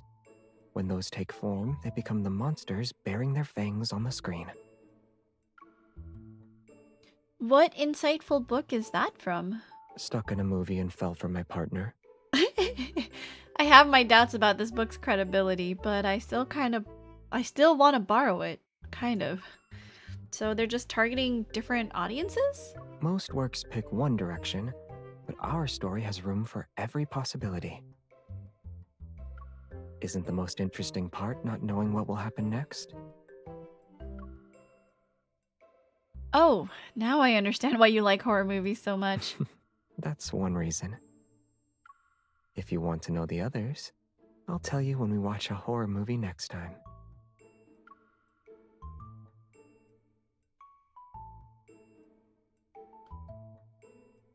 After our discussion with the crew, we decided to collect everyone's experiences and ideas to flesh out our movie's monster universe. We heard a lot of ideas today. Were any of them the most frightening to you? Of course. Xavier tilts his head and waits for my answer. I beckon him closer and he leans in. It's Xavier when he has a cold expression. I bet you've never seen it, Mr. Producer. Otherwise, you'd think it's scary too.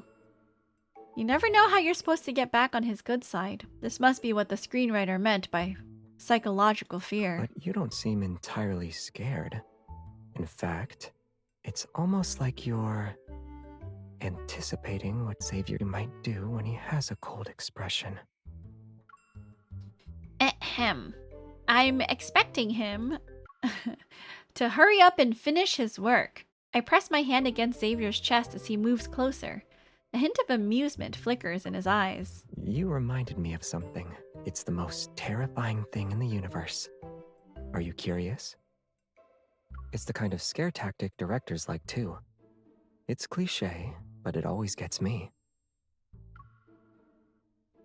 What is it? Tell me! He cups my face and I see my reflection in his eyes. It's you suddenly disappearing. Oh. So as long as you're within my line of sight, I have nothing to be afraid of.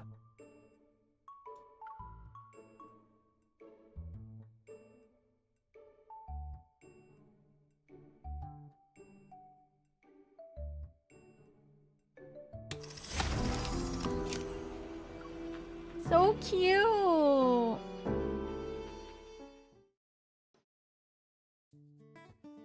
Because of the staff shortage, Xavier and I help inspect the studio set to keep things on schedule. Yeah, this one is fine. Okay, next up is... As I scroll through the checklist on the screen, his hand taps the back of my head as if inspecting it. This one is the best. Nice and solid, too. Inspection passed. Tap him back. I stand on my tiptoes and gently tap his head in response. What's the result? Am I good or bad? Of course you're good. Even though the Xavier who taps my head is bad, the Xavier who spends time with me despite being tired is great. Xavier chuckles softly. Then the light overhead suddenly flickers. Did you use your eval? No. Is it broken? Xavier, lift me up so I can take a look. He supports me steadily with one arm as I lean to... Can you see... Oh my god. Inspect the light. What's wrong? Should I check it? Before he can continue, the set activates without warning, and the train car starts shaking violently. What's happening? Several faces slam against the window with a bang.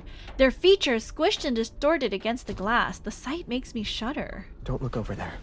Oh. Alright, spooky time. Xavier Stettles. I'm scared. Horror in my Otome game? Oh my god. Xavier steadies me with a hand on my lower back as he sets me down. Then he cups the back of my head and holds me tightly. At this rate, I'll suffocate because of Xavier's hug before the fear makes me hyperventilate. Exactly. I'm the bigger threat you should be paying attention to. So just focus on me. He loosens his grip slightly. His warmth seeps through our clothes and his steady heartbeat forms an invisible protective wall around me. Are the things on the window still there? Yeah. It looks like they're about to swarm in any second now. What? Don't worry. They may not look too friendly. But I can tell they're here to help based on their expressions. Sort of.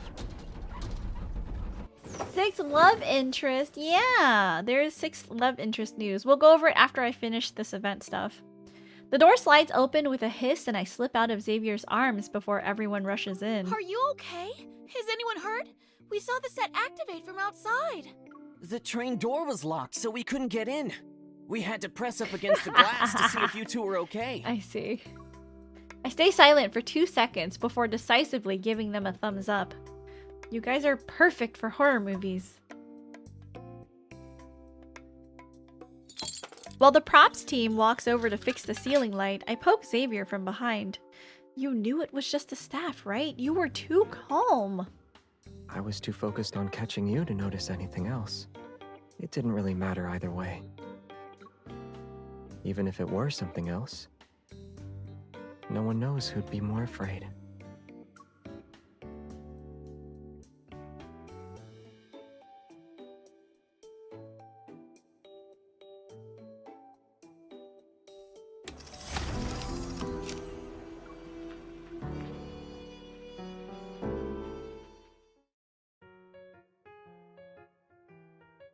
Tonight's schedule calls for outdoor night scenes. After confirming the shooting progress with Xavier, we decided to look around. The only thing that's open is a nearby old cable car. It looks like it has seen better days. I grip the handrail beside me tightly to keep my balance. Xavier, do you think this cable car is shaking a lot? Why is the handrail soft and warm?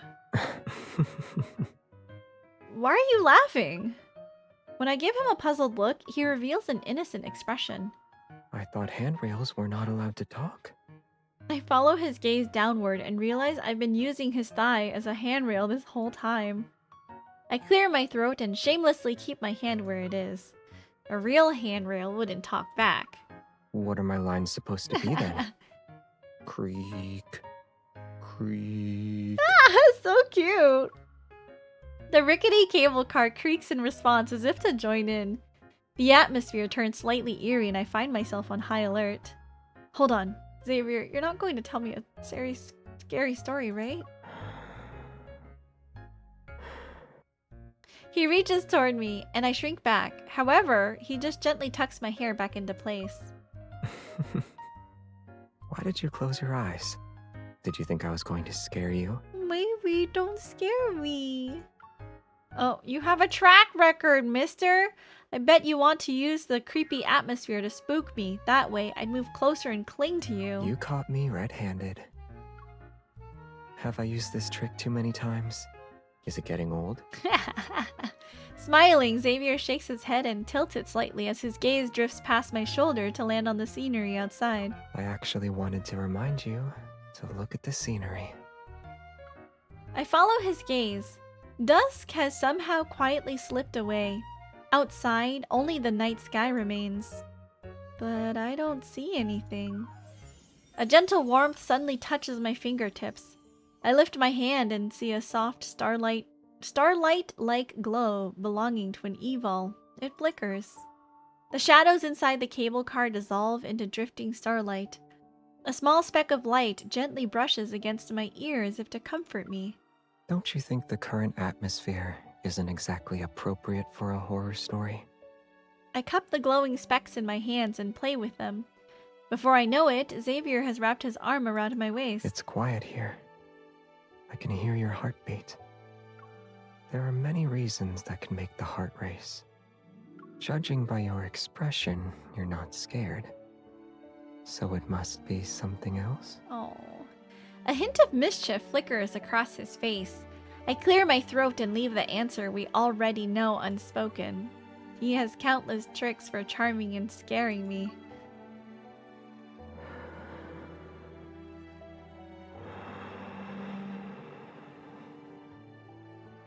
Warmth lands on the tip of my nose. Before I can react, Xavier has already Didn't settled that back move into scare his you? seat. His expression is composed. His voice carries a hint of regret, but his gaze is intense and focused. I guess my technique really is outdated. I'll do better next time.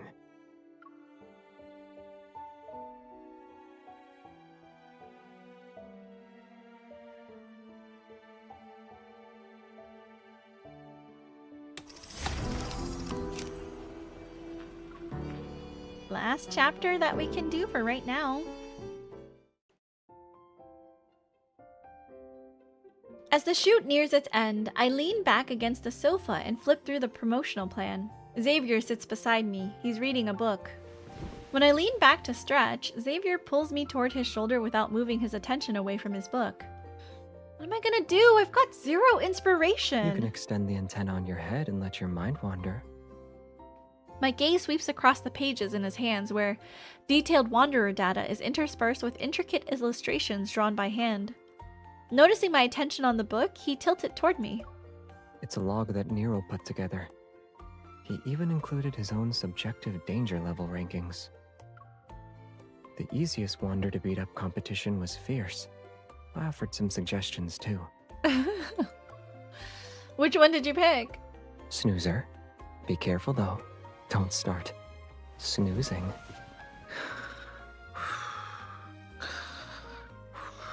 Oh, that's so cute! A laugh escapes me and inspiration suddenly strikes. When we make eye contact, Xavier leans down and nuzzles my forehead. Signal received. It's a good idea. Do you want to make it a reality now?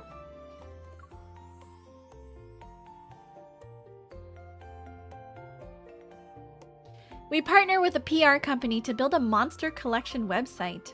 In addition to featuring monster data from the movie, viewers can upload their own creatures and rank their danger levels. When reviewing the finished product, I noticed Xavier has two familiar-looking figures. Is this you and me? Yeah. If we were in a movie, its genre would probably be horror from the Wanderer's point of view. We must be terrifyingly powerful creatures to them. Why don't we add some cool poses? Oh. Xavier moves, which lets me squeeze into the space between him and the computer desk. Like this. I couldn't see it clearly. Can you do it again? I start to shift to the left, only to find his arm resting along the edge of my desk. My escape route has been blocked. It's okay. You don't need to move. I'll just lean in more. My back is pressed against his warm chest. He takes my hand, the one holding the mouse, on the screen. The two small figures are now holding hands. Like this? You clearly know what you're doing. It's because you provided a good demonstration. I learned quickly thanks to you. Compared to teaming up to scare off wanderers, though, I prefer teaming up like this. I click on Xavier's avatar several times. That little tuft of hair flattens and springs back up as if it were a stubborn antenna. Now that the mouse is in my hands, I can bully you. I'm still trapped in the narrow space before the desk. He leans in, his eyes brimming with amusement that's about to spill over. Perfect. I was just wondering where I belonged, and then I found you. It's okay if you bully me every day. Will you take me home? The way he moves closer is like a dizzying trap. If there were a danger ranking, he'd probably deserve his own classification.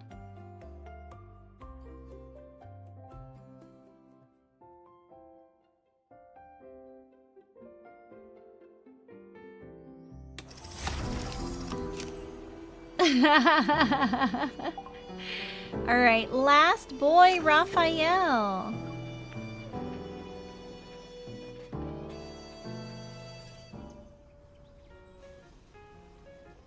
Are you sure you want to get the last special guest actor from here, cutie?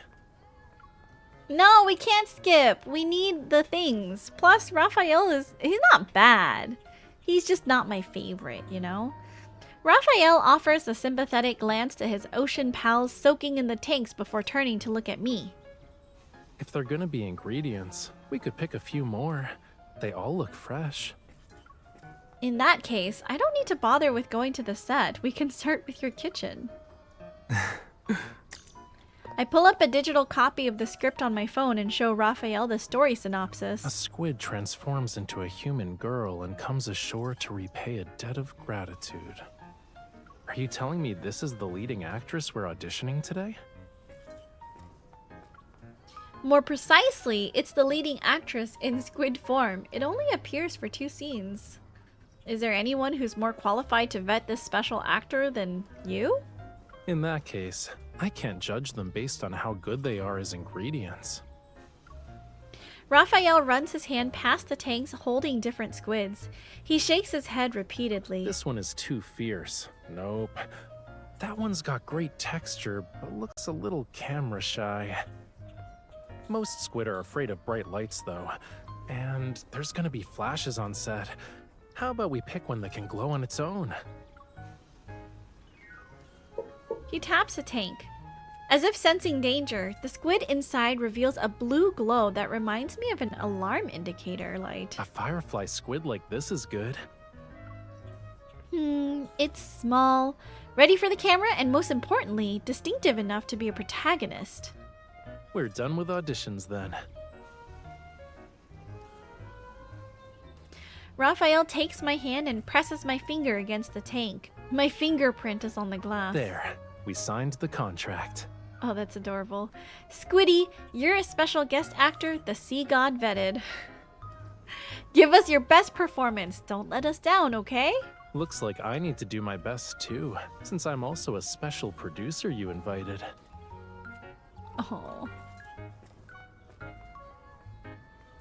Raphael lifts the little squid in its bag and winks at me. We're heading to the launch party soon. Hopefully we'll leave a good impression.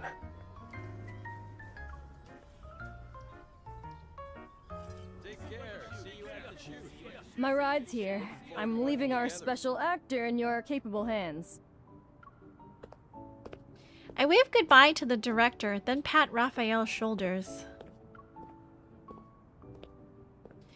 We weren't the only ones who left a good impression. Our squid's debut was a success too. Everyone couldn't stop talking about it during the dinner. That just shows how much they approve of the new producer's taste in casting.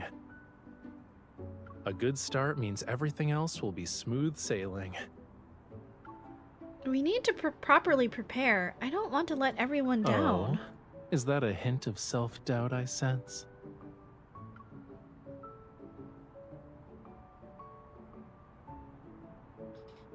He moves his arm around my shoulder and pinches my cheek.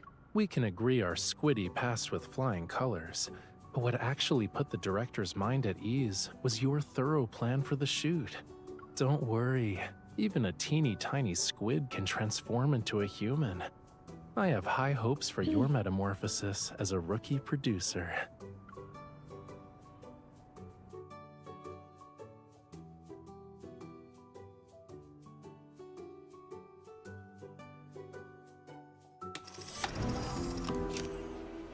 Nice. Okay.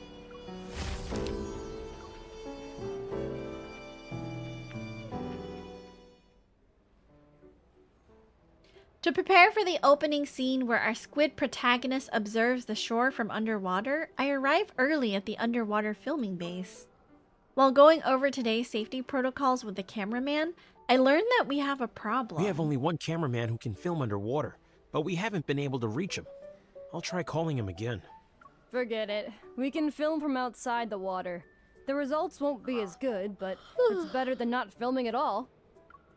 I don't immediately agree. Instead, I quickly start thinking of other solutions when a familiar voice speaks up. The person didn't show up, but the equipment is here, right? Since you have the stuff, you just need a new guy. I can give it a shot. Raphael's definitely the best person to save the day. We exchange a knowing glance and I feel more at ease. We can trust him on this. Let's stick to our original plan and film underwater.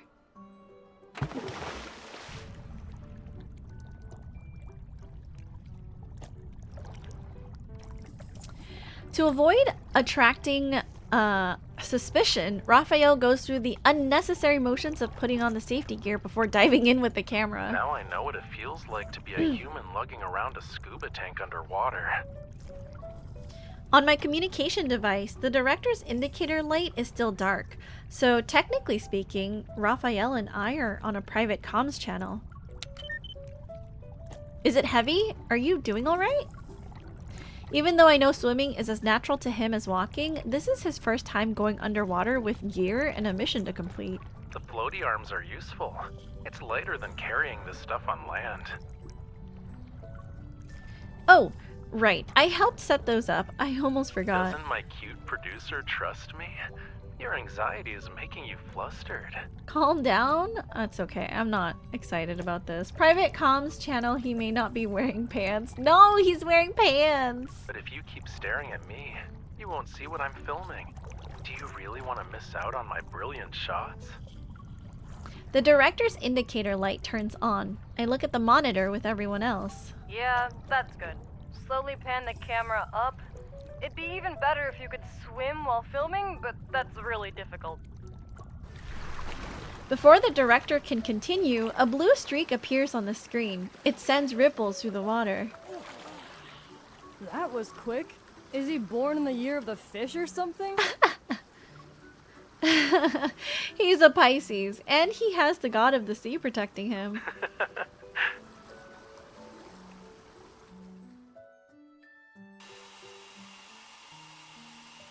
Congratulations to our diver for making it back to shore. Good job. After Raphael changes, I quickly blow dry his hair. If you didn't show up today, I probably would have borrowed an underwater filming robot from a colleague. I figured as much. One look at your face told me you weren't gonna let it end just like that. My hands are warmed by the blow dryer as I poke the smile tugging at the corner of his lips. Someone seems pretty pleased that I have standards as high as a certain great artist's. He shakes his head. His hair's still damp. The droplets fall onto the back of my hand and he nuzzles them away. Excuse you, cutie. My reflexes aren't that slow. Why would I be happy about something I already knew? I'm smiling because my timing was perfect. Whenever you run into a problem, I'll always be your first solution. Oh, so dependable.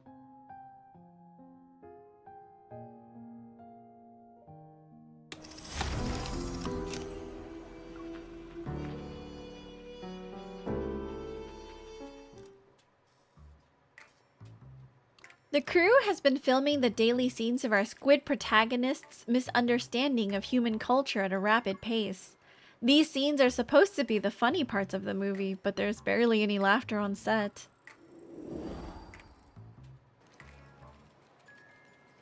In this scene, the squid releases a bunch of live crabs and shrimp into her savior's kitchen. She thinks she's returning a favor. The set has to use real props, but 2 crabs have latched onto the cameraman's pant leg, and one of them is making its way toward the back of his knee. Cut! Can someone get this crab off me? I have a phobia of swarming creatures. Everyone else is busy, so Raphael, who's been amusing himself by poking the crabs, graciously comes to the rescue. He grabs the crabs, one in each hand. One of you will be steamed, and the other can be stir-fried. Let's play rock, paper, scissors to see who gets what. I don't think there's any value in winning. You both did scissors, which means you'll be steamed and then stir-fried.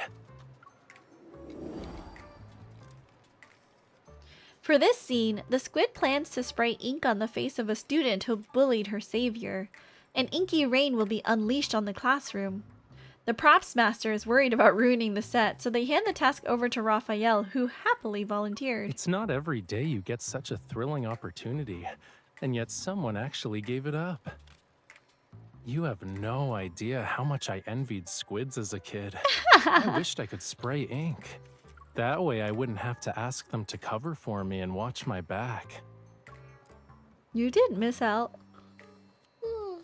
Sorry. You didn't miss out on anything. Honestly, it's good that you can't spray ink. Otherwise, I'd be the unlucky one here. What about now? Are you sure you don't want to make a run for it?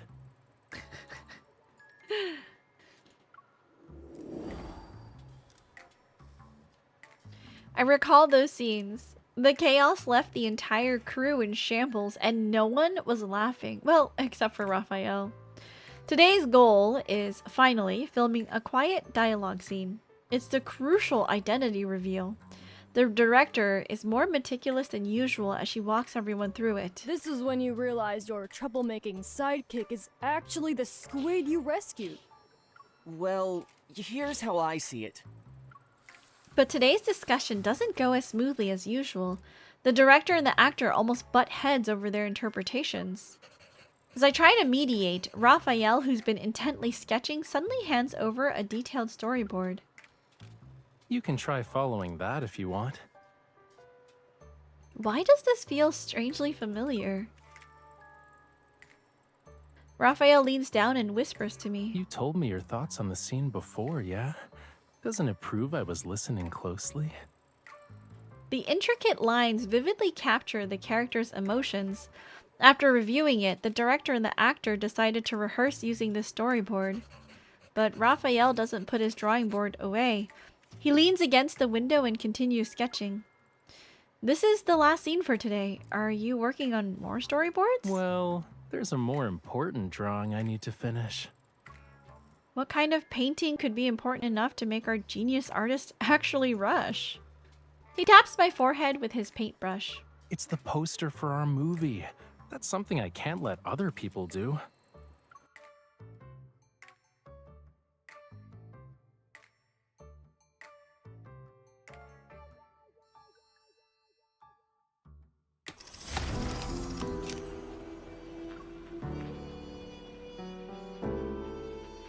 A hand-drawn art from Raphael for the movie.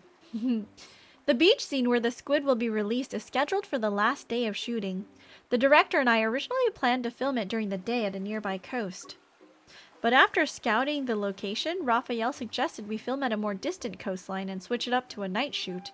Apparently, there's a surprise. Given the trust that's grown between him and the crew, everyone understands the schedule change is for the sake of a better shot. Can't you give me a hint? It'll be our secret. Okay, cutie. I guess I can tell you. It's...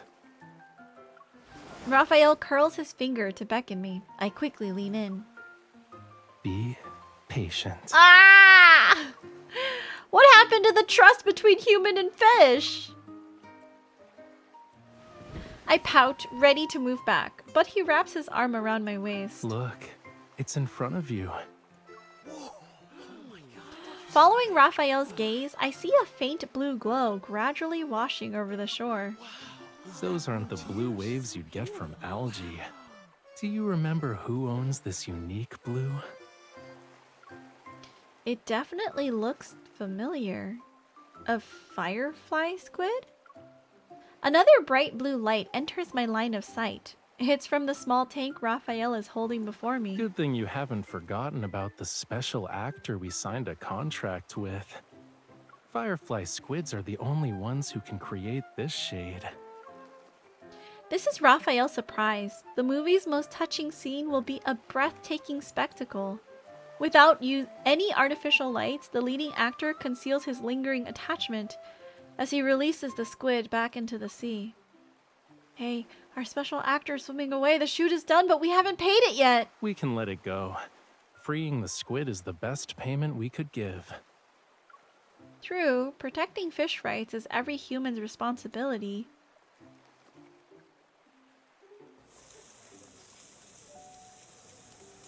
Ooh, the squid's done. Come and grab a piece. Fine, I guess cooking with just the right amount of heat can also be a way of protecting fish rights.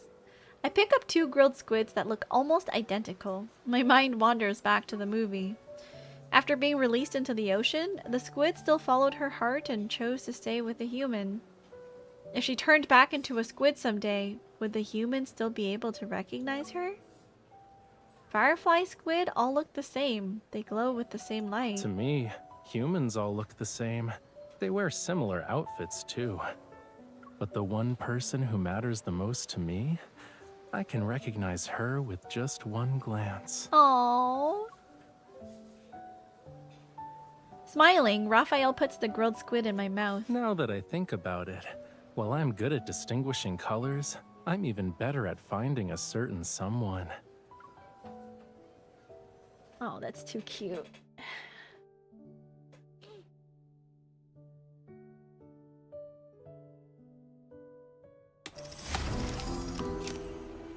Oh, hold on. We need to collect some shooting schedules. Claim all. Thank you for the lurk, Dio. Alright, the last chapter for Raphael that we can do today. With our personally supervised final cut in hand, Raphael and I attend the premiere at a theater adorned with the posters he painted by hand. To help promote the movie, we sit down with a reporter to complete an interview for the press release. Thank you, miss, for answering our last question. No wonder you two made an excellent film together. Even your answers are similar. Of course, I asked him to give me PR training last night. When I found out there would be a press interview at the premiere, I rushed to Raphael for a crash course in handling reporters. Raphael, lounging on the sofa, pulls me close and hands me a paintbrush to use as a microphone. For the questions you want to answer, be sincere and respond in your own way. But if you get a pointed question or something that makes you uncomfortable, don't force yourself to play along. How do you usually dodge those questions? Raphael taps on my waist absent-mindedly. Sidestep the trap other people set for you, then catch them off guard. Suddenly, he takes my hand and points at the window facing the beach. See that hermit crab over there? It's a master of dodging and flanking with how it scuttles from side to side. That's how it gets the chance to snatch another hermit crab's shell. I guess humans and hermit crabs can't outrun their property obsession. Oh, speaking of properties. Wait, why are we even talking about this? What was my question? Ta-da! As you can see, they have no choice but to interrupt you. And then they forget what they were even asking. I pause before bursting into laughter. I wrap my arms around his neck and playfully pinch his cheeks. So the legend behind Raphael's interview technique is just rambling and going off topic. Most people don't understand my lessons. Did you learn something, cutie? Returning to the present, I see the premiere has wrapped up perfectly with blessings from the creative team. A familiar figure approaches me. My interview technique came in handy, yeah? Even the reporter said we were similar. It worked, but why didn't you play by your own rules today? Oh, there were like maybe 2 questions I didn't think were worth answering. But it doesn't hurt to play along every now and then. But I watched your interviews. If a question seemed pointless, you never forced yourself to answer it. As you've said, those were only my interviews. Warmth envelops my palm as he takes my hand. He lifts our intertwined fingers and smiles.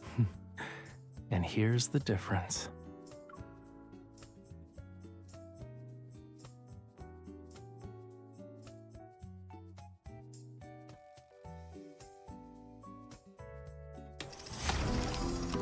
Aw, these were cute.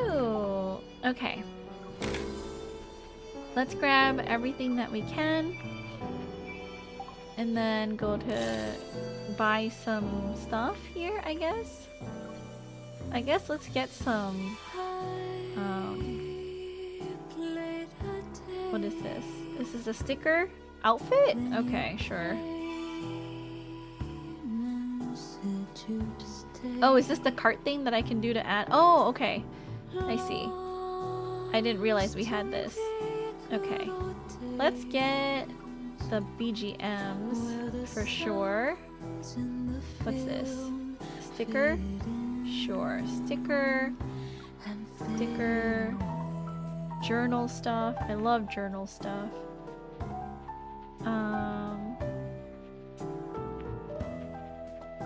Stamps, I guess. Order. Oh, chocolate.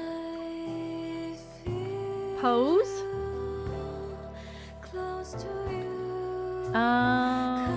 Let's do all of this stuff first.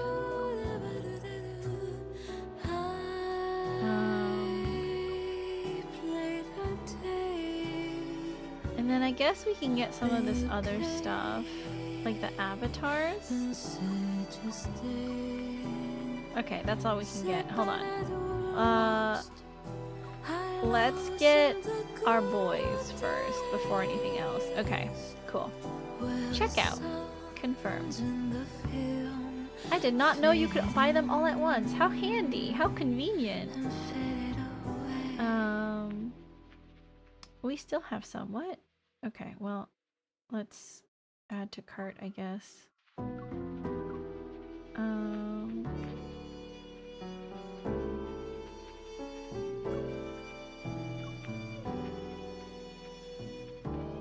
No, I can't. I see. I only have this. Okay, let's just skip these two. Cool, that's fine. We'll spend the rest later. Okay. I think there's this whole like action, but maybe we can do this like another day because this seems like a lot. So let's do that next week on Wednesday. Because it's already getting pretty late, and I didn't get a chance to watch Valko's trailer, so I think it might be kind of fun to do Valko's trailer and actually watch it with you guys. In the meantime, let's see here. Oh, we can roll for Lemonette's Trove. Let's roll all 7.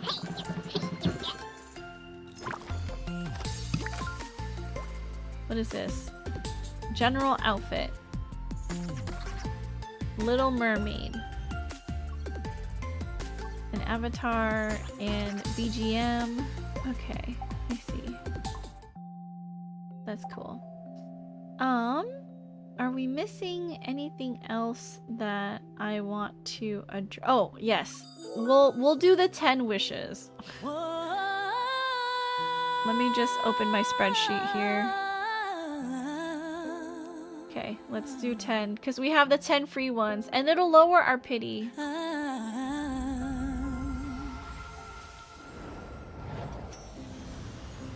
I woke up from my dream and saw you.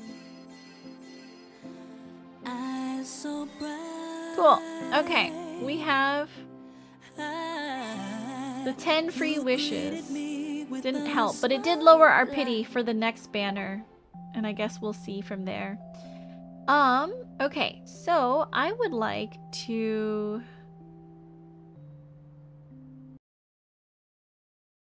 pull up hold on.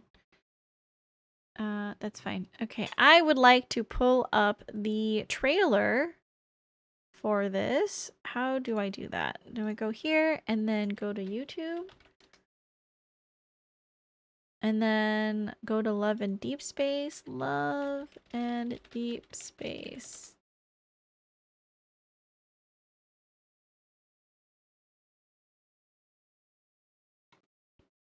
Hold on. I need to save this video for later. Okay, and then I'm gonna grab this. And we can watch Valko's trailer. Okay, it's 46 seconds long. It should be pretty fast. Let me do this, and then we shall get this set up so I can watch it.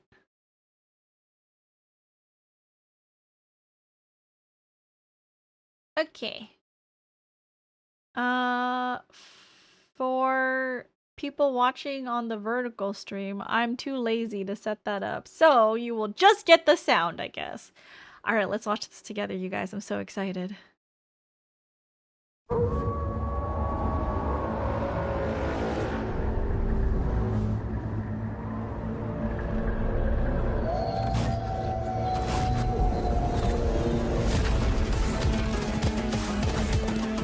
This doesn't even look like Love in Deep Space. I'll be so real. It's so funny. He's so buff. Like, compared to all the other guys that we have in the game, he's so buff. Like, he's so beefy. Is this the werewolf farmer? This is the guy that they're introducing as the 6th love interest. And a lot of girlies are upset. Because aesthetically, he's so much more rough than the other love interests. Look how handsome he is, though. It's funny, though, because he has regular ears and wolf ears. The real hunting grounds up ahead. Do you dare follow? I am excited. The voice does sound really good. You know, like, it is exciting. But yeah, that was the that was the trailer for Valko. I'm excited. I'm really looking forward to him as a love interest. I know maybe some other people are not, but I for one am very excited. So I hope that, you know, people can come to accept him. I think that's gonna be it for today then. Who shall we pass you on to? Let me just put up some Love and Deep Space music real fast before we go.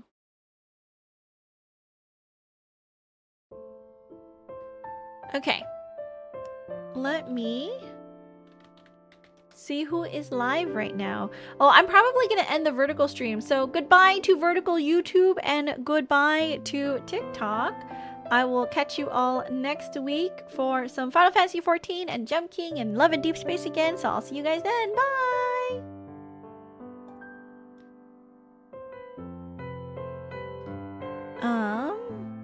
I also have to shut down the stream on TikTok. It's so annoying.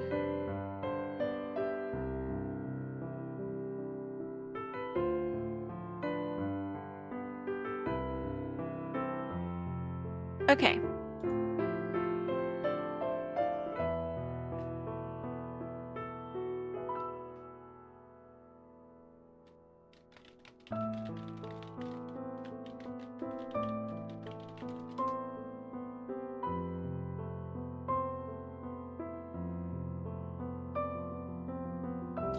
Okay, so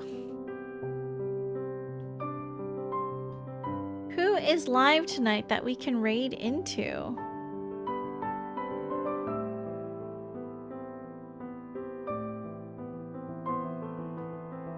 Let's see.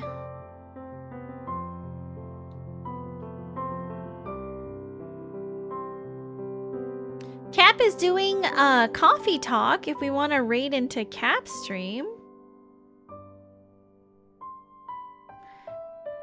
We can have some comfy cozy, some more voice acting over there. I know Coffee Talk is like a huge voice acting game, so not Nightcap, it's Night's Cap. There we go. That's it. That's the one. Alright, you guys, if you are a subscriber, go ahead and copy either raid message. Both will work. If you are not a subscriber, go ahead and copy the second raid message because that one for sure will work.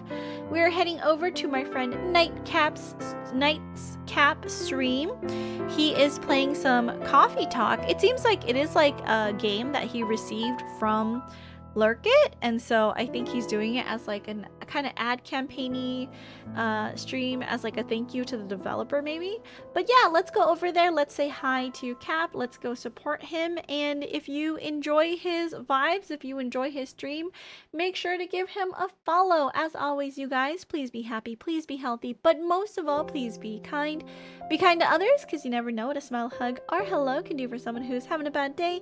And be kind to yourselves. Make sure you're staying hydrated. Get up and stretch your legs every once in a while, because if you don't, you might get an embolism, and then you'll die, and then we'll all be really sad. Okay? Alright, you guys, I will see you later. I hope you have a good night. I'm going to go pack now and see if I can't get all of that done before I go to bed tonight. Alright, you guys. See you later.